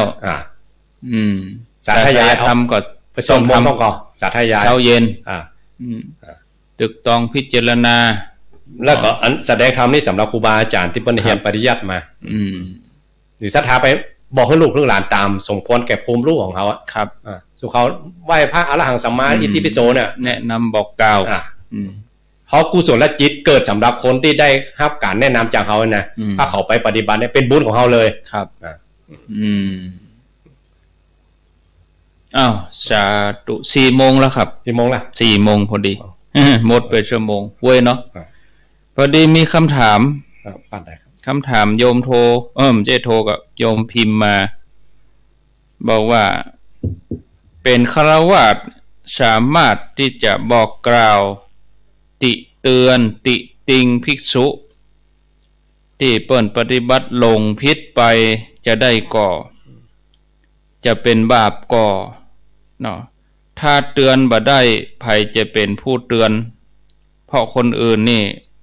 เปิ้นก็บ่ฮู้เรื่องนั้นด้วยครับนิมนต์ครับโอ้อันนี้มันหลายมุมเนอะบางสำนวนบอกว่าชั่วช่างชีดีช่างสงอันนี้ก็มีนะเพราะหยังเพราะว่าบางทีเขาบอกฮู้จริงครับมันได้อยู่ด้วยเปิ้นถ้าเขาบอกฮู้จริงเขาไปติไปเตือนหรือไปบอกมาที่จะเป็นวจีกรรมกำปากนะถ้าเป็นจริงเหรอถ้าเป็นจริงก็เขาบอกกันกะบอกคือว่าอันบอกคืออุปชามันก็ได้เปิ้นมีครูบาอาจารย์ของเปิ้นหรอกตัวแป้เปิ้นมีครับบางทีคนมันเหมือนยอมกันนะครับเขาไปเตือนเปิ้นโดยตรงนี่จะมิ่งจะโคเดียวบ่พอหน้ากันมาตีเหมือนกันนะแล้วเขาไปบอกอาจารย์ของเปิ้นหรือถ้าฝ่ายคนที่เปิ้นยอมกันเปิ้นยอมก่อนหรือเขาไปบอกสายปกครองก็ได้หรอครับถ้าเปิ้นเป็นตู้หลวงเขาก็ไปบอกเจ้าคณะตำบลถ้าเป็นเจ้าคณะตำบลก็ไปบอกเจ้าคณะอำเภอครับถ้าเป็นอธิกรณ์อย่างต่างๆนี่นะถ้าเป็นญาติเนาะถ้าเป็นญาติหรืออย่างตู้วัดเฮาอ่ะครับบอกได้ก็ตู้เฮาหรอตู้เจ้าวัดเขาเพิ่งกินลูกบอกได้กะแล้วก็เฮาตู้เจ้าวัดอื่นเนาะ ครับ อ่า เนี่ยก็ อ่า เขาบอกผมได้ บางทีจะโคตรจะมิ่งกันนะ ครับ คนเฮาเหมือนกับบางคนเพิ่นทำเป็นคลองของใจไว้เนาะเป็นห้อมตาจู่ๆไปกำแพงไปใส่เพิ่นน่ะไปทำลายทิฐิของเพิ่นเหมือนกันนะครับเพิ่นก็มีอัตราตัวตนของเพิ่นเหมือนกันหรอกเคยอย่างอันดูครับ อาจารย์วิระเพิ่นเคยว่าว่ามูนี่มันกิเลสเจ้าอาวาสหมดอะแปลงนั่นแปลงนี่ห้องทำหั่นทำนี่ห้องเนี่ยอันมันเรื่องความคิดตัวหลวงเท่านั้นอ่ะมันชอบอ่ะอย่างตุเจ้าที่เพิ่นชอบเผยแพร่กับเพิ่นตู้ย่างเนี่ยมันจะมีเวลาอย่างอยู่กับวัดกับว่าพองกะเป็นนักเทศเพิ่นชอบเพิ่นโหมเพิ่นน่ะบุกตรงนั้นดูบางคนเพิ่นชอบก่อสร้างอ่ะสร้างไปอยู่หั่นน่ะมันค่ำครับอันนี้เคยได้ยินท่านอาจารย์ท่านพระครูกัลยาณปราโมทย์ว่าเนาะแล้วอ่อนบางคนมาอยู่วัดเนี่ยว่าน่ะอันคือมันนั่งสมาธิสัก5นาที10นาทีมันบ่ชอบอ่ะแต่คือมันเนี่ยการวัดค่ำมันได้เอาอ่ะมันทำมันชอบอ่ะครับแล้วตู้หลวงบางตนก็ชอบก่อสร้างไงเนาะครับตู้บ่ฮู้จักหยุดจังย่างอย่างพวกสร้างอยู่สุดปีสุดแรงอ่ะครับเดี๋ยวก็บอกบุญอ่ะเอาไปติไปเตียนเพิ่นก็บางอย่างนี่ถ้าเฮาในฐานะพุทธบริษัทเนาะอุบาสกอุบาสิกาเฮาก็ถ้าเฮาห่วงใยเฮาก็หาวิธีเอาบางทีบอกตรงบ่ได้เฮาก็บอกอ้อมหน่อยจริงก็ถ้าเป็นเรื่องอย่างอื่นบัดแต่ว่าเฮาก็บอกได้นะแบบบางทีเจ้าบ้านมันอยู่ด้วยกันปี10ปี20ปีครับโบราณว่าพอหน้าพดเหี่ยวงอนปุ๊คือมันฮู้ใจกันนะฮู้แล้วมันฮู้กันนะตับไตไส้พุงมีไส้มีกี่คนเพิ่นว่าปากก็หันลิ้นไก่เพิ่นว่ามันฮู้กันเฮาสังเกตว่าตู้หลวงเฮาสิว่าลูกวัดเฮาเตือนได้ก่อนอีกอ่ะครับถ้าเพิ่นเป็นคนทิฐิมาหน้าโอ้อย่างหน้าแดงถึงแดงได้โอ้ไปเตือนนี่ยุ่งนี่โคตรเนาะโคตรจะเกลียดกันพอหน้ากันมาติดครับเพราะนั้นเฮาลองสังเกตว่าตู้หลวงวัดเฮาหรือวัดเฮาตู้เจ้าวัดเฮาเปิ้นไผเป็นตัวแป้เพิ่นเองกันเนาะครับถ้าบ่ตัวแป้โดยครูบาอาจารย์ก็เป็นตัวแป้โดยเจ้าคณะการปกครองเพิ่นมีสายปกครองของเพิ่นหรอกครับบอกเปิ้นเนาะครับความหวังดีของเฮาเองนะบางทีเปิ้นว่าเฮาหวังดีแต่คนนั้นมันบ่ชอบอ่ะอันว่าหยาบๆเปิ้นว่าเสือกอ่ะมันก็มีเหมือนกันหรอกเกลียดไปเลยครับแต่ถ้าเฮาหวังดีจริงๆอ่ะสมมุติว่าเปิ้นบ่ดีจริงๆเป็นจังได๋สายปกครองเปิ้นก็มีบอกกล่าวกันครับแล้วจะไปละเลยเนาะอุบาสกอุบาสิกาเฮาก็ต้องดูแลต้องช่วยกันช่วยพระศาสนาด้วยนะครับช่วยวัดช่วยว่าเฮาด้วยครับอันนั้นแต่ว่าอย่าไปบูมบามนักลงไปถ้าบูมบามนักลงไปถ้ามันบ่เป็นจริงนะเป็นกำเล่ากำลือมายุ่งเข้ามายุ่งเนาะอ้าวแถมคำถามหนึ่งอันนี้ก็คงจะเป็นกรรมมันแผ่เมตตากรรมเมืองอ่ะจังได้ยินเหมือนกันอิมังตานะกัมมังนิปปานาปัจจโยโหนตุโนแห่งกรรมนี่โยมสงสัยคำว่าทุกขาปะมุจจันตุบางที่ก็ว่าสุขาปะมุจจันตุอันนี้ท่านพระครูปจะฮู้ก็ครับเฮาบ่ได้เรียนบาลีมาเนาะแต่ปะมุจจันตุแปลว่าหลุดพ้นนี่ก็คือของเฮาโปนจากทุกข์บางที่เอาสุขะคือโปนจากสุขมายาวถ้าโปนจากสุขเนี่ยว่าสูงสุดเหมือนกันนะโปนจากทุกข์จากสุขคือหลุดพ้นไปอันนั้นสูงสุดแต่ถ้าเฮายังอยู่ในโลกวัฏสงสารจะไปโปนจากสุขอ่ะก็คือโปนจากทุกข์อีกอ่ะตัวหลังนี่ว่าทุกขานะครับทุกขะปะมุจจันตุหรือปะมุจจันตุส่วนมากให้ติดคำว่าปะมุจจันตุเนาะบ่ใช่สุขาเนอะต้องปะมุจจันตุทุกขามุดคือหลุดเนาะหลุดพ้นครับสุกิตาเฮาคือมีความสุขแล้วคือพ้นจากทุกข์คือมีความสุขแล้วคือพ้นจากทุกข์ตัวปะมุจจันตุน่ะต้องทุกขานะไม่ใช่สุขาอันที่ถูกปนคือทุกขาบางทีผิดมาก็ตั้งนะโมก็ผิดแล้วเหมือนกันนะอันครูบาอาจารย์บนบอกว่าจะไปตัดหัวตัดท้ายเนอะตั้งหน้าตัดซะตั้งหลังทัดซะหน้าตัดหลังทัดบางทีพูดทางซะลานางเป็นซอโซ่ไว้ก็มีนะต้องสะนั่นน่ะซอเสือเมืองคนเมืองเนาะครับยัน ว่านะโมก็ผิดละครับ พุทธังสรณังก็ผิดอิติปิโสสุขโตเนี่ยบางคนสุขโตมันก็มีเหมือนกันนะเอามันก็ผิดให้ว่ากันผิดก็ผิดแต่ว่าหลวงพ่อจำเรียนเพิ่นว่ากันนะเรื่องว่าใหญ่ครับเพิ่นว่าภาษาถิ่นบางทีก็ไปติกันเนอะอย่างว่าอรหันโตคนใต้ทำไรเนี่ยเอาไปว่าเพิ่นว่ามันถูกกับเพิ่นถูกของเพิ่นน่ะถูกของเพิ่นน่ะก็ถูกภาษาถิ่นน่ะแล้วเฮาว่าอรหันโตมันอยู่ไหนมันจะมีไม่จัตวาหรอกคนไทยแปลว่าคนเมืองพิษต้องลงโตเนอะเรียกบริขารบ้านเฮาบวชเน้นน้อยเพิ่นมีว่อมใส่หัวหรอกมันมีตำราข้อไหนวินัยข้อไหนมาใส่หัวนี่มาซุบหมกนี่อีกก็มีนะครับเพราะนั้นบางทีเรื่องขนบธรรมเนียมท้องถิ่นเนี่ยเขาลบกันเหมือนกันนี่ครับครับอันนี้เหมือนกันท่องบางกรรมเนี่ยบ้านเปิ้นพุทธังสะละนางคัจฉาเนี่ยมันสะละนางมันปิดซอโซ่ไว้แล้วคนเมืองเหรอคนเมืองบ่เก่าแต่ไปว่าโอ้มันบ่ถูกนะบ่ได้เปิ้นเข้าถึงอ่ะเปิ้นอย่างอันน่ะเนาะเคยได้ยินอาจารย์มหามโนว่าเหมือนกันที่ว่าไปเรียนกับอาจารย์นั่นน่ะแล้วเปิ้นจำมาผิดเปิ้นเหาะได้แล้วลูกย้อนคาถาตัวนั้นย้อนคาถาตัวนั้นพอไปเปลี่ยนคาถามันเป็นอภิญญาแล้วก็พุทโธภควือนั่นพุทโธภควาเนี่ยมันถูกนะแต่พุทโธภควือนี่เหาะได้อ่ะบอกกองเปลี่ยนก็ว่าพุทโธภควายะเลยสถานต้นตำราเนี่ยเปิ้นต้นตำรับตำราเนี่ยเปิ้นมรณภาพไปแล้วยังจำเปิ้นได้ครับเอ้าบัดเดี๋ยวนี้พอเวลาแล้วก็4 โมงกับ14 นาทีแหม15 นาทีครับอาจารย์ตักตังวัดศรัทธาเฮาอยู่ญาติโยมตัง Facebook ก็มีเข้ามาหลายผู้หลายท่านเข้ามาเมื่อลูนเมื่อหลังนี่เนาะ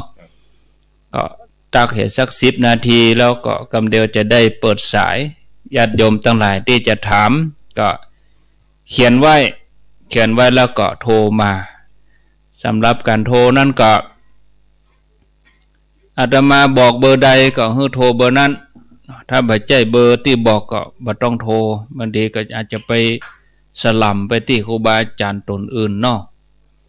แม่คำแดงตะกี้จบเรื่องนี้เนาะแม่คำแดงคลองมีอยู่เมืองฝางต่อเนื่องชื่อว่าทองศรีฤทธิชัยอยู่ป่าสักน้อยโดยสะเก็ดอนุโมทนาโดยอันนี้อย่างนี้ท่านพระครูภาษาต่างประเทศนี่ต้องถามมันขายต้องถามคนที่อยู่ต่างประเทศมาก่อน แม่บุญเตยผิวสดโยมนิดหน่อยอยู่ดอยสะเก็ดธนวัฒน์พุทธงามอนุโมทนาอันนี้ชื่อแดงนี่อ่านได้ชื่อแดงอยู่กาดเมืองใหม่ชัดเจนดีฟังที่มือถือว่าแม่ครูเพลินพริษทิพพฤกษ์บ้านแป้นจะว่าอ่านคล่องนะคือเปิ้นเคยคุ้นเคยเปิ้นมาลีพรหมริยะอนุโมทนาพยอมชัยเปงจินดามาศจันอัมพลเนาะจันทากองคำมูลอนุโมทนาครูบาบุญกรรมครูบาบุญกรรมนี่เปิ้นอยู่เจียงดาวพิสมัยหินศิลป์อนุโมทนาแม่กันตีตะมาแม่อุ่นสาธุโดยอันนี้โยมว่าเพ่งหันกระดูกเข้าใจเลยในหลักธรรมพิจารณาจุดร่างกายต่างๆสะบันงาหอมไก่บุญสิตาผานามสมบุญอนุโมทนาสาธุโดยนอหลายผู้หลายท่านเข้ามายายมาแล้วก็มียายมานี่อยู่ไหนโมเนอร์มันได้พิมพ์มาได้พิมพ์พิกัดบอกอันนี้ก็เหมือนกันโยมไม่ได้พิมพ์พิกัดอยู่จุดไหนไพบูลย์สายคำอัมพาพันธ์ชัยเมืองยองอนุโมทนาดาราพรพรหมปัญญาแล้วก็มีแม่ลำดวนกวีลพันธ์ ติดตามเข้ามาอนุโมทนาในอยู่สันติธรรมกิ่งกมลเมืองมาฟังชัดเจนดีแม่วิน้องขิมแล้วก็มีวิโรธวิโรธนี่อันหูบบ่มีปอประทัดชุ่มใจแล้วก็มีอันนี้โยมเพนสันปะตองจบแต่อีสำหรับผู้ที่เข้ามาทางระบบ Facebook ก็ขออนุโมทนาสาธุตัวก่อนที่จะเปิดสายก็แจ้งประชาสัมพันธ์ให้ญาติโยมท่านทั้งหลายเห็นหน่อยในวันที่1 มีนาวันนี้วันที่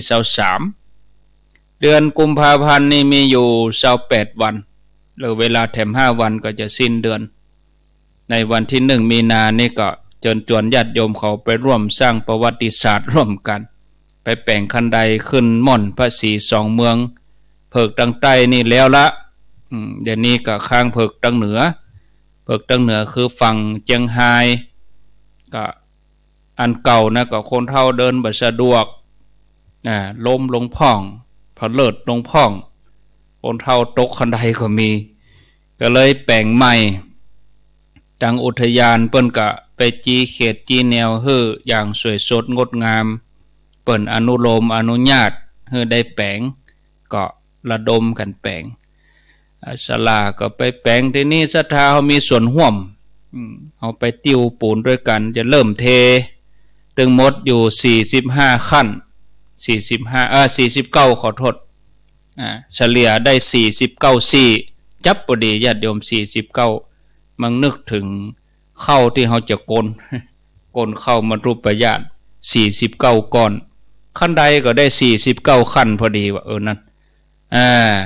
วันที่1เนอะอันนี้โดยสมัครใจเตรียมอุปกรณ์ไปเองถุงมือนี่ก็มี2ถุงที่เป็นถุงผ้านี่เอาไว้ติวน้ำคู่ปูนถ้าเฮาบ่ไหวร่างกายบ่ไหวก็นั่งย่องเอามาหินเข้าเลี้ยงเอามาจุ่มกับปูนเปิ้นจะเทปูนแล้วก็เฮาก็เอามาหินเป็นก้อนมอกบะเขือมอกส้มนี่นะมอกบะมุดเนี่ยเฮาก็เอามุดลงไปตัวอันน่ะง่ายละอ่อนก็เนี่ยได้มอกเฮาเล่นกันนี่ก็บ่ต้องแตะคือมันเล่นบ่ต้องระเบียบจงใต้จงเหนือก็เอาดินกีเข้าเต็งเต็กหินมันมุดลงไปเวลาเฮาเตียวก็เหมือนเฮานวดฝ่าเท้าเนาะบ่คือมันได้มื่นตลอดเส้นทางของคันใด49ซี่นี่ก็ญาติโยมไปร่วมกันใครจะไปเลี้ยงข้าวเลี้ยงน้ำไปเลี้ยงเพลครูบาอาจารย์ก็ไปหลายตนอยู่วันนั้นก็จะร่วมกันถึงพระสงฆ์ถึงศรัทธาก็จะทำไปกะว่า15วันคือแล้ว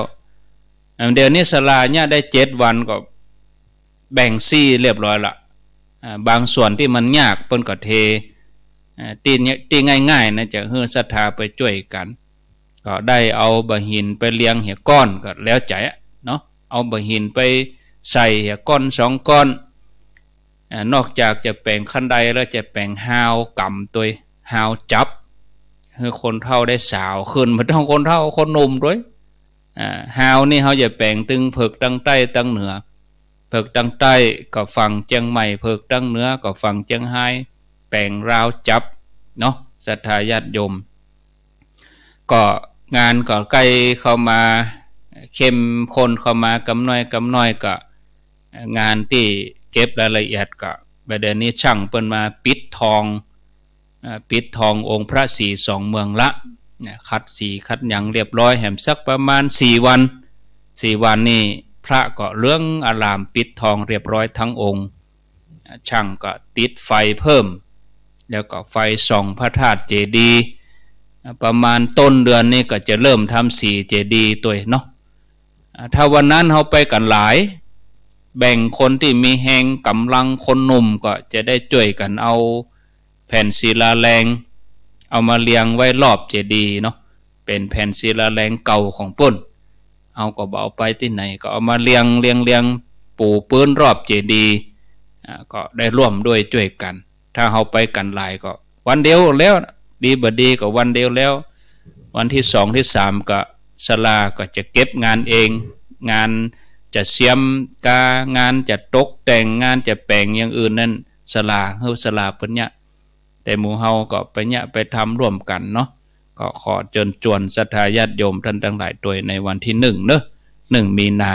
เดี๋ยวแทรกหน่อยเนาะครับอาจารย์ว่าพวกองค์เราเองนะไผเป็นต้นแบบแปลงคนตังเนี่ยแปลงมะขะมานพไปเป็นพญายินมาเข้าตาวมาเข้าวานอีกแล้วก็สุนันทากับสุจิตานี่แปลงส่วนคุณบอกแล้วเพิ่นร่วมกันเนาะเพิ่นสร้างด้วยกัน30กว่าคนนั่นครับแล้วโดยอานิสงส์เนี่ยได้มาตันพุทธการเนี่ยก็มันได้ตันพุทธเจ้าพอพระองค์แสดงธรรมเทวดาอินพรหมทั้งหลายแล้วนั่นเปิ้นมันต้องมาเกิดเป็นเมืองมนุษย์นะอยู่บนสวรรค์ฟังธรรมพระองค์โดยตรงเลยครับได้บรรลุธรรมเลยโอ้วันพุกจะเอาเรื่องเนี่ยเรื่องแป่งคันใดนี่เรามาอู้กันเนาะถ้าพอมีเวลามันพุกนะอยู่ในคัมภีร์อปทานมีครับมาฆ่ามานพนี่นะมาฆ่ามานพแล้วก็จนเปิ้นไปแป่งคันใดตัวละหันตาเจ้าทั้งหลายที่เปิ้นได้อู้เต็มปากเต็มคำเนาะมันดูสีขนาดอยู่ในคัมภีร์อปทานเถรปทานเถรีปทานเนี่ยครับก็ได้สร้างคันใดสร้างสิ่งที่เป็นสาธารณะก็มีเหมือนกันคือได้เฮาเปิ้นได้เตียวขึ้นลงสะดวกเนาะ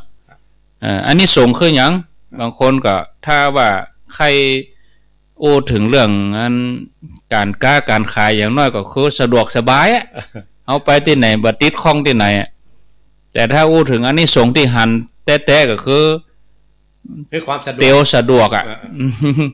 คนเฒ่าคนหยังได้เตียวก็คือแปลงเตี้ยเดียวนะคันใดเนี่ยไปข้างก่อนซี่มันต่ำกว่าเมซี่มันสูงกว่าเมมันไล่มันความรีบพอฟังใครแปลงตรงบนก่อนนะกันมันจริงเนาะครับมันจริง9กรัมนี่ตาหงายปุ่นน่ะเขาแล้วยังหม้อก๋วยเตี๋ยวคว่ำลงเตาเกิดคนเฒ่าตกไป2คนนะโอ้คนเฒ่าตกลงปุ่นก็ช่วยกันศรัทธาญาติโยมสุดท้ายแล้วเนาะเรื่องบันไดจะได้ร่วมกันแล้วก็หลังจากนั้นก็ข้างแหมเกิงเดือนเนาะเอาจะได้กินตาลม่วนกัน2 ปีสำหรับม่อนพระศรี2เมืองนี่ก็จะไปสรุปจบในวันที่20มีนาวันที่18นี่เพิ่นจะอบรมสมโภชพุทธาภิเษกไข่ตาพระเจ้าเบิกเนตรแล้วก็พุทธาภิเษกเหรียญพระศรี2เมืองกับเหรียญแม่นางแก้วได้สร้างเป็นประวัติศาสตร์ครั้งเดียวรุ่นเดียวนิมนต์นักเทศน์นวัตเทศครับเทศธรรม3ภูกเนี่ยก็เฮ็ดไปอู้กันวันที่28เนี่ยครับก็พระครูบาอาจารย์เถระก็เอา2จังหวัดนี่ครับตนเทศตนยังต้วยเนาะทั้งคืนน่ะโกนเข้าก็จะแบ่งเป็น2ตำราแล้วสวดอย่างสวดท้ายๆตอนสวดเนี่ยเพิ่นว่าสวดเนี่ยสวดเบิกสวดมนต์ตันแล้วก็สวดเบิกนี่จะมีอยู่2วาระ2วันวันที่18ตัวส่วนวันที่19นี่ก็จะยกยอดชัดยกยอดชัดตอนบ่ายวันที่20นี่จะแห่ผ้าห่มพระธาตุแล้วก็แห่ขวดตาลหัววัดวันนั้นก็ฟังซอวันค่ำวันที่20คนเฒ่าอยู่บ้านก็ฟังซอจะซอตำนานแม่นางแก้วซอตำนานโดยนางแก้วประวัติท่านเจ้าคุณทั้ง2ประวัติท่านเจ้าคุณพระสุนทรปริยัติวิกรมอาจารย์ทรัพย์นิรินทร์โทแล้วก็ประวัติของพระเดชพระคุณพระเทพวิสุทธิคุณทั้ง2รูป2ท่านที่เปิ้นได้ไปริเริ่มญาติโยมก็จะได้หันแถมอย่างหนึ่งเขาก็จะได้รวดบันทึกเอาไว้เป็นแผ่นเสียงไว้ตัวเนาะศรัทธาญาติโยมเนาะก็ขออนุโมทนาเชิญชวนตัวใกล้มาแล้วนะเอาละบ่เนาะจันประเด็นนี้เวลาเวนานี่โอ้4 โมงเกิงแล้วอ่ะเวแตะเวว่าพ่อแม่ศรัทธาชั่วโมงเกิงแล้วอู้กันนี่ต่อไปนี้ก็พอสมควรเวลาญาติโยมจะได้อู้จาสนทนาถามปัญหาก็ขอเจริญปอนได้โทรศัพท์เข้ามาที่หมายเลขนี้เนอหมายเลขอันยังหมายเลข0998366499 322มีก็เข้ามาเลย โทรเข้ามาแจ้งผลการรับฟังสนทนาอันนี้สายแรกเข้ามาแล้วรับเจริญปอนรับสายแรกอยู่ที่ไหน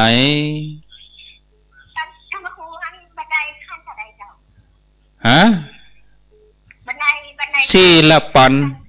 ขั้นละปันแหม่ตามที่เอาลงในเฟซตามที่เอาลงใน Facebook นะกะขั้นละ1,000เนาะจ้ะไม่หักขั้นนึงจ้ะก้อยส่งมาตังในไลน์ในเฟซส่วนตัวเนาะโมทนาสา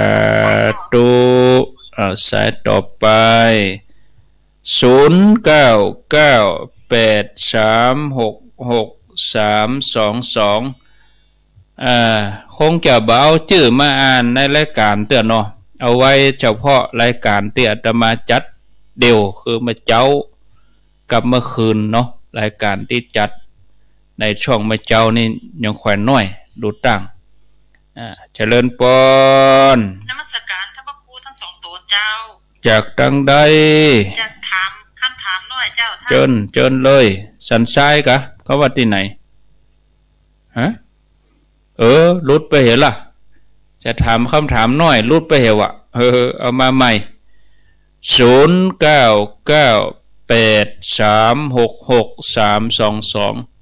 สเตียโยมก็ไปได้ตรวจดีๆโทรศัพท์แบตเตอรี่ใกล้จะหมดก็มีบางท่านบางคนก็สัญญาณจุดอัพไปก็มีขออภัยเนอะบางทีลุดไปเจริญปอนนมัสการเจ้าท่านพระครูทั้งสองเจ้ามาใหม่โทษจากไหนสันทรายสักยอมเจ้าว่ามาเลยจะถามคำถามด้วยเจ้าท่านโจนจะถามว่าหลานนี่เป็นเนนนะแกปวดแล้วทีนี้แกก็มากอดเฮามาหวานเฮาอีนี่จะบาปกว่าเจ้าหลานเป็นเน้นน้อยกะเจ้าหลานสองตัวน่ะเจ้า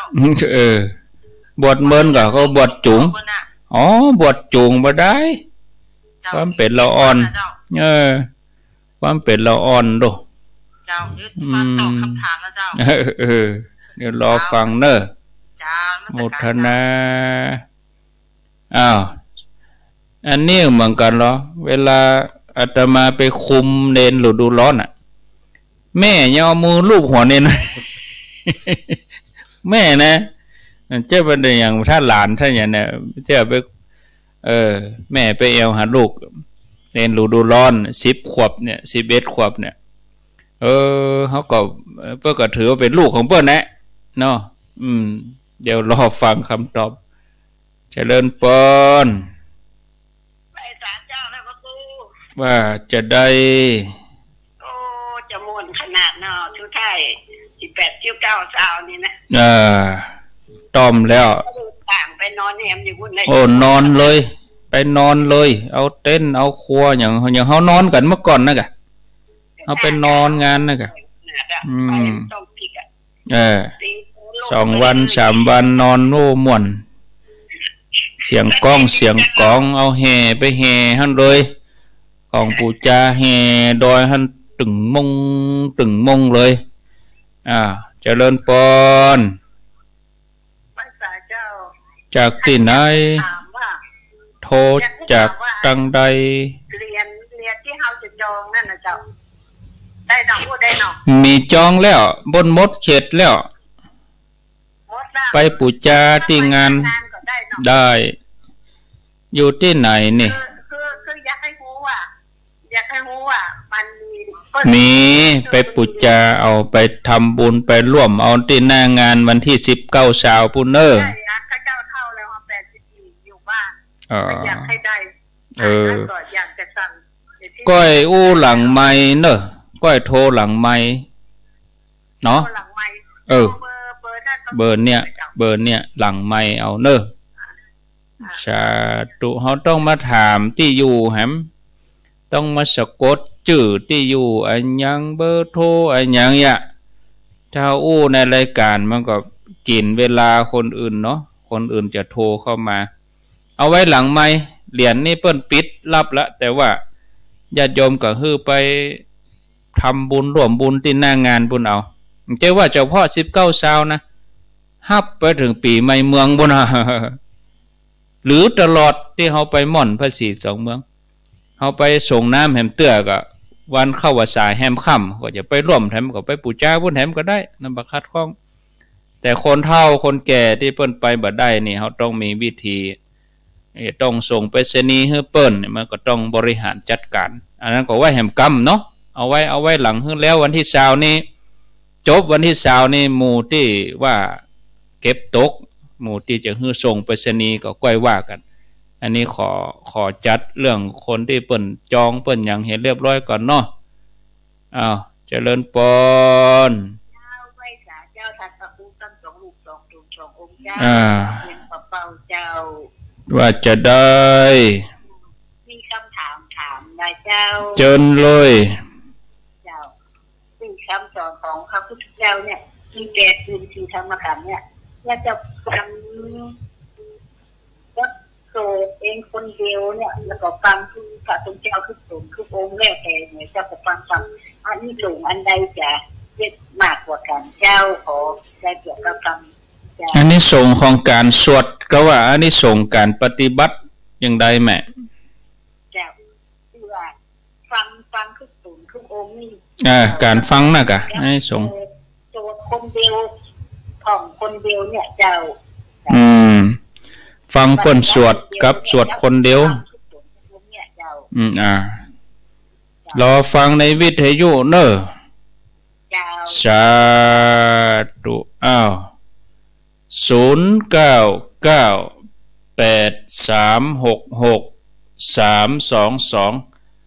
อ้าวมีก็เข้ามาจะ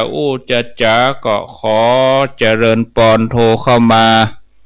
ที่เบอร์0998366322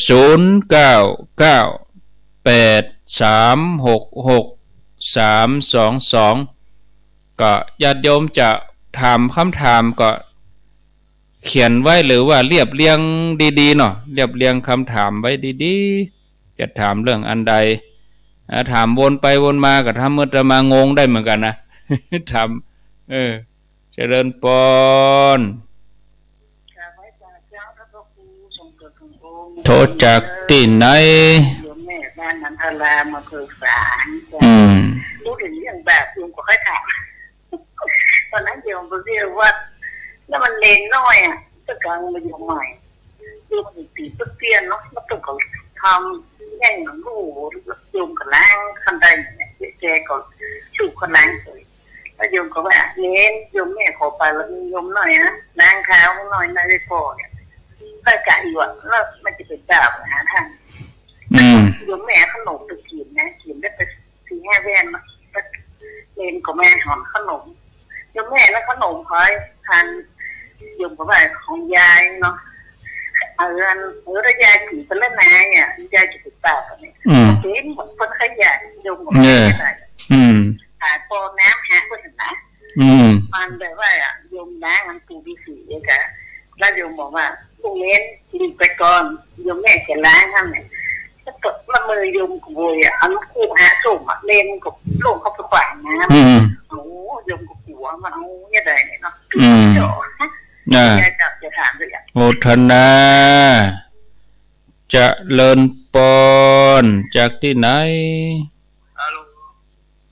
จะเลินปอน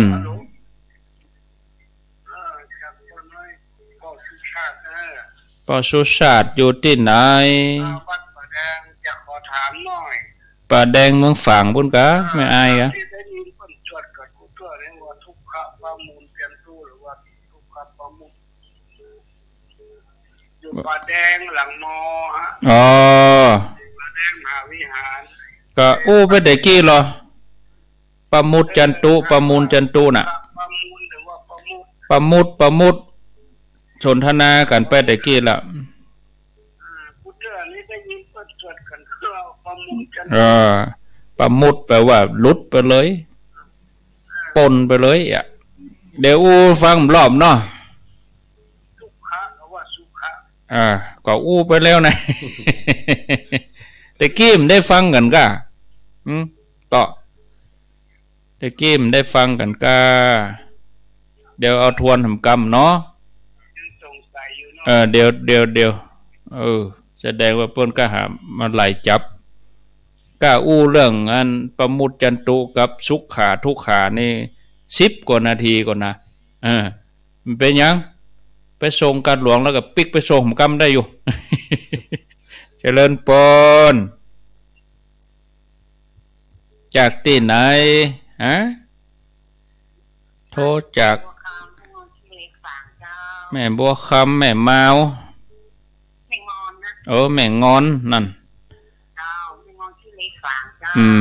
ว่าจะได้ฟังตลอดชัดเจนดีเนาะจะไปวันที่กำหนด19กันได้กะไม่มีปัญหาอยากไปปูจาเหรียญโมทนากับไปเอาหน้างานพุทธเมืองฝางแม่อายกับไปวันที่22อาตมาเขาก็จะเอาไปโดยไปที่พระบาทอุดมบางคนเปิ้นบ่ได้มาโดยนางแก้วก็ไปที่พระบาทอุดมปุ่นเนาะเจริญปน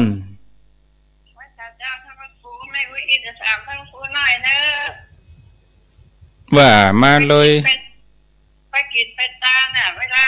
เขาว่าเอาน้ำยาไปแล้วเอายาที่เขาเอามือไปแตะหลังแล้วก็เอาแตะต้นแขนของเขาเนี่ยมันจะดีกว่าเจ้า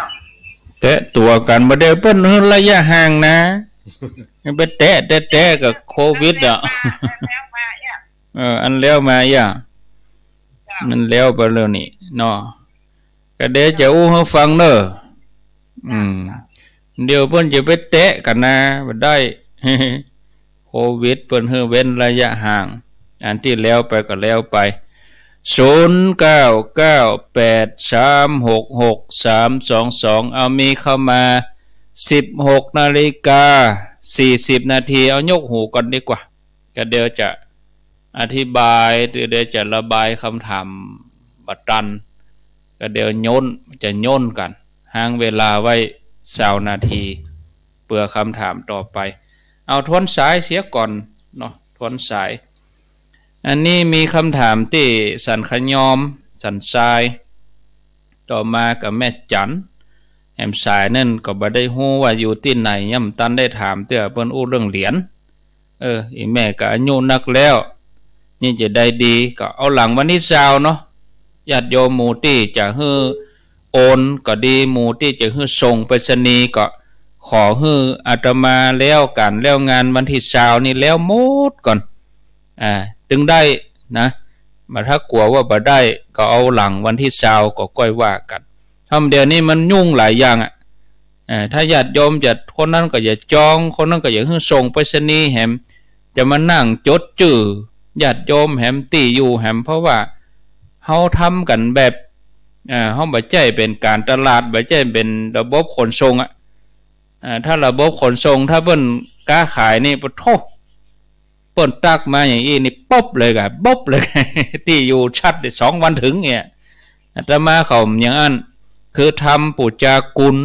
โดยเจตนาคือเอาไว้เป็นที่ระลึกนึกว่าครั้งหนึ่งในชีวิตได้เนี่ยได้ทำกันคนเฮามันอยู่ไปก็100 ปีก็ตายแต่ว่าเหรียญเนี่ยก็สืบรุ่นต่อรุ่นเพราะว่าเหรียญนี้ก็จะเอาไว้แล้วก็ทำเป็นจารึกไว้นะว่าเฮาได้เนี่ยได้ทำกันในปี2565ให้เมินปี2665นี่รุ่นเฮานี่มีละเมียนหมดไปกาทานหมดเชียงหมดลึงละอ่อนขอเอาเหรียญนี่มาแยงพอเพิ่นแปลงกันเมื่อใดนี่เมื่อ100 ปีก่อนนู้นนี่เนี่ยไปฮู้ใหญ่เฮาสิปิกมากำปิกมาอย่างใดเฮาก็ไปฮู้ได้ไปอยู่ที่ไหนบ่ฮู้เนาะอันนี้เอาไว้อย่างอี้บ่ได้เอาไปไว้เป็นที่ระลึกไว้นะเจตนาอย่างอี้ปุจจากุลของคนเฒ่าคนแก่สมัยเก่าครูบาอาจารย์สมัยเก่าที่เปิ้นเกิดเปิ้นสร้างไว้บ่ได้นะต่อไปก็อันนี้เวียงเป้าเรื่องธรรมะ 84,000 พระธรรมขันธ์นักมากมายเฮาฟังครูบาอาจารย์ตัวยเฮาสวดตัวยเนี่ยอันนี้ทรงจะได้นันตลามอันนี้เรื่องทำความสะอาดล้างเท้าให้เนนกินขนมแล้วเนนเอาไปกินต่อ เอาน้ำหาเนนตัว อันนี้อยู่ป่าแดงก็นึกว่าป่าแดงแม่อายเป็นว่าป่าแดงหลังวัดป่าแดงมหาวิหารเกาะใกล้สถานี104เดี๋ยวฟังกำเนาะป่อเนาะโยมป่อสุชาติก็เป็นยังอาจจะไปการมาแล้วปิกมาจับโอ้ใครฟังก็เดี๋ยวจะอู้ให้ฟังกับท่านบครูแถมสายหนึ่งกับแม่บัวคำแม่งอนฝางฟังตลอดอนุโมทนาจะไปวันที่19เช้าเนี่ยเอาก็แล้วแต่โยมเขานะไปสะดวกวันใดก็ได้18ก็ได้เอาโยมเขาว่าสายสุดท้ายนี่ก็เสมิงแม่อินไปกินไปทานที่ไหนหยาดน้ำเอามือแตะกันนะจะเป็นจะได้วะบางคนก็บ่ได้เอาน้ำหยาดไปโอ้อาตมาหันหลายงานบางทีก็เนี่ยกับน้ำหยาดเนี่ยเนาะถ้าเป็นคนเฒ่าก็เป็นตะวีตะวอขอโทษเนอะเป็นเพศเป็นผีกับน้ำหยาดนะเดือดก็ยกเพื่อกำลังยาวปอนน้ำหยาดบ้านบะหมี่ก็ดักไว้หั่นเหี่ยครูบาอาจารย์เปิ้นถึงว่าโอ้สงบจะกินจะทานให้สงบเอาแปลงใจของเฮาเป็นน้ำไอ้หยังบางคนบะหมี่นี่บ่ได้นะมันต้องได้ค่ะ คนนั้นได้เอาปอนในบนจะคำโสดลงไปเงินบุญเอามาก็เป็นฝั่งเป็นเหี่ยวมาคว่ำสองหน้าทุกเจ้าหันหลายตี้ก็เดี๋ยวมาอู้กันเนาะเอาสายแรกนี่เน้นเป็นเน้นน้อยแล้วก็บวชจูงงานพระราชทานเพลิงศพหันน้าหันอาหันป้าหันยายมาก็มากอดมาวันว่าสอดคล้องกับนันตรามนี่ตัวเลยครับเรื่องเน้นท่านพระครูครับอันนี้เรียกว่าถ้าอู้ถึงพระองค์บัญญัติวินัยนะครับยังความเลื่อมใสที่คนมาเลื่อมใสให้เลื่อมใสยิ่งขึ้นคนไหนที่เลื่อมใสก็มีความเลื่อมใสในพรหมจรรย์หรือในพระศาสนายิ่งขึ้นไปที่พระองค์บัญญัติวินัยเนี่ยแล้วบางทีมีบางข้อเรื่องพระองค์เต้เรื่องมหาประเทศ4ครับบางยุคบางสมัยใดมันถ้าเปิ้นโยงเข้าหาเรื่องท้องถิ่นกับเรื่องประเทศกันเนี่ยครับถ้ายุคนั้นเปิ้นว่ามันผิดก็ผิดถ้ายุคนั้นเปิ้นว่าบ่ผิดก็บ่ผิดเนี่ยครับนี่ยังดาไลลามะเนาะดาไลลามะนี่เปิ้นกำมือเลยนะเอามือหัวโจนหัวโจนเอามือโยมไม่ยิงนะกุมหัวเลยนั่นแล้วก็เอาผ้ามอบให้ตัวเลยครับอันนั้นเขาเปิ้นของถูกของเปิ้นถูกของเปิ้นน่ะแต่บัญญัติว่าทางเถรวาทเฮานี่เปิ้นบ่ได้ห้ามแต่ต้องจะอ้างนี่ก็บ่ได้แต่ว่าบางทีน่ะยังมหายานนี่เปิ้นครับถ้าไปเมืองฝรั่งเปิ้นว่าถ้าดาไดลามะนี่ถ้าบ่ทำอย่างนั้นนะแปลว่าเปิ้นห่างไกลบ่ใกล้ชิดบ่ห่างเหินไปเปิ้นทำให้คนนับถือนักที่สุดในโลกกันเองตัวกันเองแล้วเฮาไปย่านำได้นะเลิกนับถือเลยเอาเปิ้นนี่ถ้าบ่ย่านี่บ่นับถือเอาอย่างหลวงพ่อคูณครับโอ้เบกูมึงนั่งของเหยาะอ่ะครับถ้าเฮาลองไปทำอย่างนั้นน่ะได้ครับอันนี้จะเป็นได้หลานน่ะเปิ้นก็บ่ได้ฮู้ว่าเปิ้นเป็นเนนน่ะเปิ้นบ่ได้เปิ้นลืมไปมันจิตละอ่อนเนาะครับจิตละอ่อนเปิ้นบ่ได้มีเรื่องกามราคะบ่มีหยังแหละอันนี้ถ้าโยงถึงพระวินัยเดี๋ยวมันจะเปิ้นจะเทือนไปมันจะถึงโยมจะบ่ม่วนมันบ่ม่วนจะเป็นพิษไปเป็นพิษเป็นทุกข์กันไปครับถ้าอู้ถึงเรื่องวินัยแต่ก็ต้องมาสนทนาก่อนเป็นส่วนตัวอีกอ่ะแต่ถ้าอู้ออกอากาศเป็นสาธารณะมันพระองค์ห้ามเหมือนกันนะครับอย่างวินัยถ้าอุ้มเหรอถ้าแม่อุ้มเนนเป็นลูกเหรอ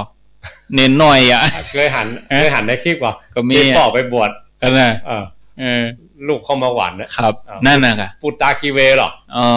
กำลังปีนทบาทอยู่น่ะลูกมาหวานจีวรแล้วคนทั้งหลายหันเปิ้นเหมือนเจ้าอันนี้เปิ้นไข้หัวใช่อ่ะอินดูไปเป็นอินดูไปห้อยมันได้กึดอย่างอื่น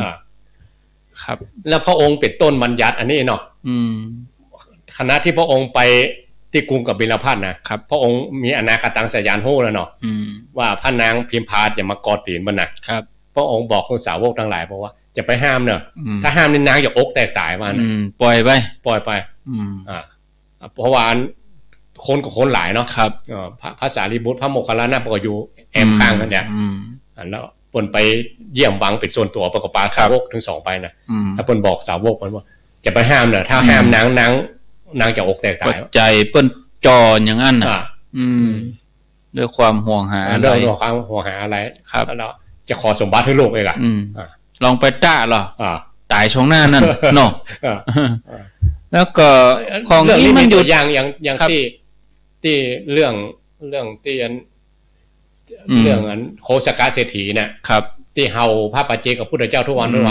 พระปัจเจกกับพุทธเจ้าเปิ้นเหาะไปเปิ้น ไปที่ไหนก็ไปห้องไปอย่าง อกแตกตายเลย นั่น เดี๋ยว บอกกองรับตา รับตาก็อกแตกตาย อืม แม่การทักการเนี่ยเหมือนกันเนาะ ครับ ไปส่งเพราะเจ้าชายสิทธัตถะออกบวชเนาะ ความผูกพัน เพราะง่อยหลังมาอกแตกตายเหมือนกัน อันนี้นางพิมพาเหมือนกัน เนี่ย พระ เดีย อ ว งค์ กั ห้าน มสาวกทั้งหลายเวลานางเข้ามากราบแทบพระบาทพระองค์จะไปห้ามนางหน่อยอ่ะนางจะอกแตกตาย อันนี้มันอยู่ที่ใจ อ่า จิตของโยมเองอะ อ่า นะ จะบาปหรือไม่ มีนิทานจีนก็ว่านิทานเซนที่อาจารย์แม่ยิงที่กลางน้ำลองยกตัวอย่างหรอ นิทานญี่ปุ่น ญี่ปุ่น เซ นะครับ อาจารย์กับลูกศิษย์ ลูกศิษย์2 คนเดินทางไปด้วยกัน คราวนี้มีแม่น้ำใหญ่ ครับ กั้นนั่นเนาะ อืม แล้วลูกศิษย์กับอาจารย์นี่ปรากฏเตียวข้าม อืม แม่น้ำมันก็แห้งตัวแต่ว่ามันบ่เลิกแต่ใด ครับ เขาลุยข้ามมาได้กัน อืม แล้วแม่ยิงคนนั้นหันตุเจ้าก็เน้นลุยข้ามปรากฏ ครับ ลุยตัวล่ะ อ่า ลุยจะเต่าดิกหน้าแม่ โอ้ อาจารย์เข้าหอบเลยกัน ครับ บอกอุ้ม ขึ้นฟัง ขึ้นฝั่งแล้วไปวางบนฝั่ง ครับ นางก็เตียว เตียว บ้าน ต่อ ของนางเตียวต่อ อืม แต่ครูบากับเนนน้อยปีกวัด อืม เนนก็บอกครูบานี่มันทำบัตรถูกนะ ครูบาทำบัตรถูก เอ นะ อ สอนคนลูกศิษย์ดึงบ้านดึงเมืองบ่เฮือนแต่ต้องมาถูกคาไม่เนาะแล้วอาจารย์มาทำแต่เองเนี่ยมันบัตรถูก ไปก็ได้หลายวัน เตียวไปกันมันจะลึกกันแล้วเกิดเตียวไปตัว ครับ พอไปถึงหิมวัดโอ๊ตบ่ได้เนาะเนนว่า ถามเลย ตู้ลุงโอ๊ตบ่ได้เนาะ อืม ตู้ลุงไปทำได้อย่างไรเนี่ย ครับ ไปแบกไม่หยาบไม่ยิงข้ามหน้าเหมือนเนี่ย ครับ พิษนะ คิดนะ เข่งไงเนี่ย ตู้ลุงบอกว่าตู้ลุงวางไว้หิมหน้าเนนยังแบก เอามาตัวอยู่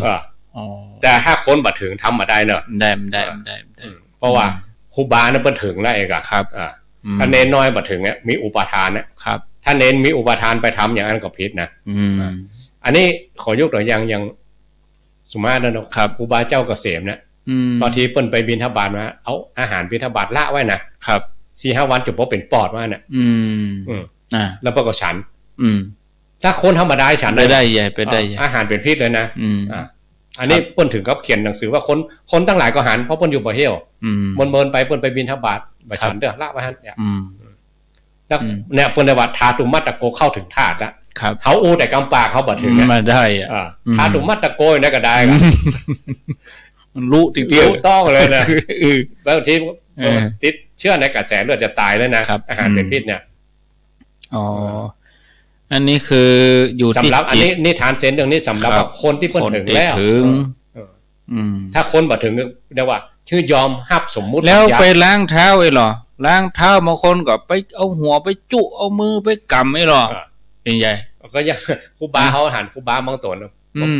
อัน เพิ่นก็บ่ถือนะโยมศรัทธา ที่อันเขานอนอวบแล้วคือครูบาเตียวย่ำก็มีเหมือนกัน ครับแล้วขนมโยมกินแล้วเฮือเนนเหรอ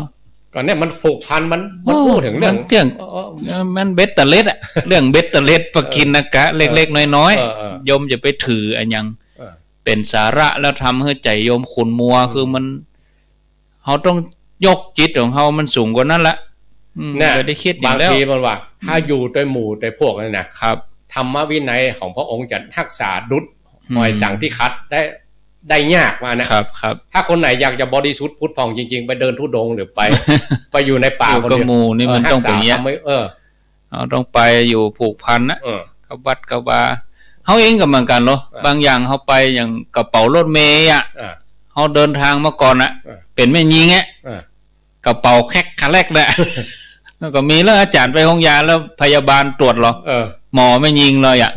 เนี่ยใหญ่อาจารย์ใหญ่หมอมันต้องเหมือนเขาเข้าใจแล้วมันเข้าใจมันจะยาตู้ปาก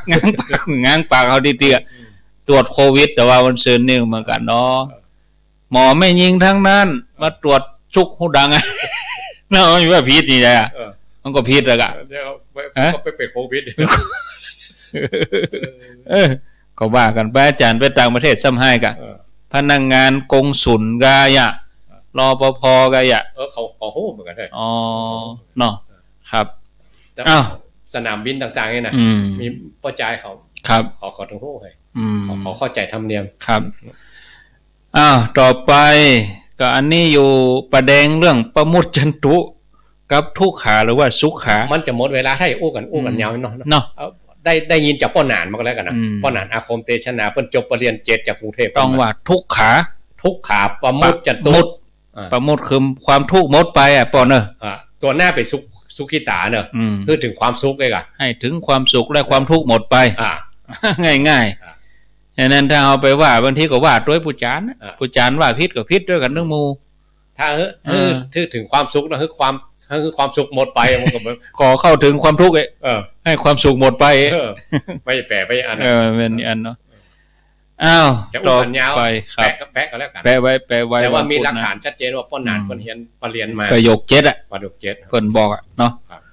อ้าวอันนี้แตะหลังแตะยังกันเวลาหยาดน้ำหยาดหยังอาจารย์ว่าประเดี๋ยวมาได้นะครับคนมีระยะห่างแต่คนไทยอันนี้เป็นธรรมเนียมคนไทยครับเวลา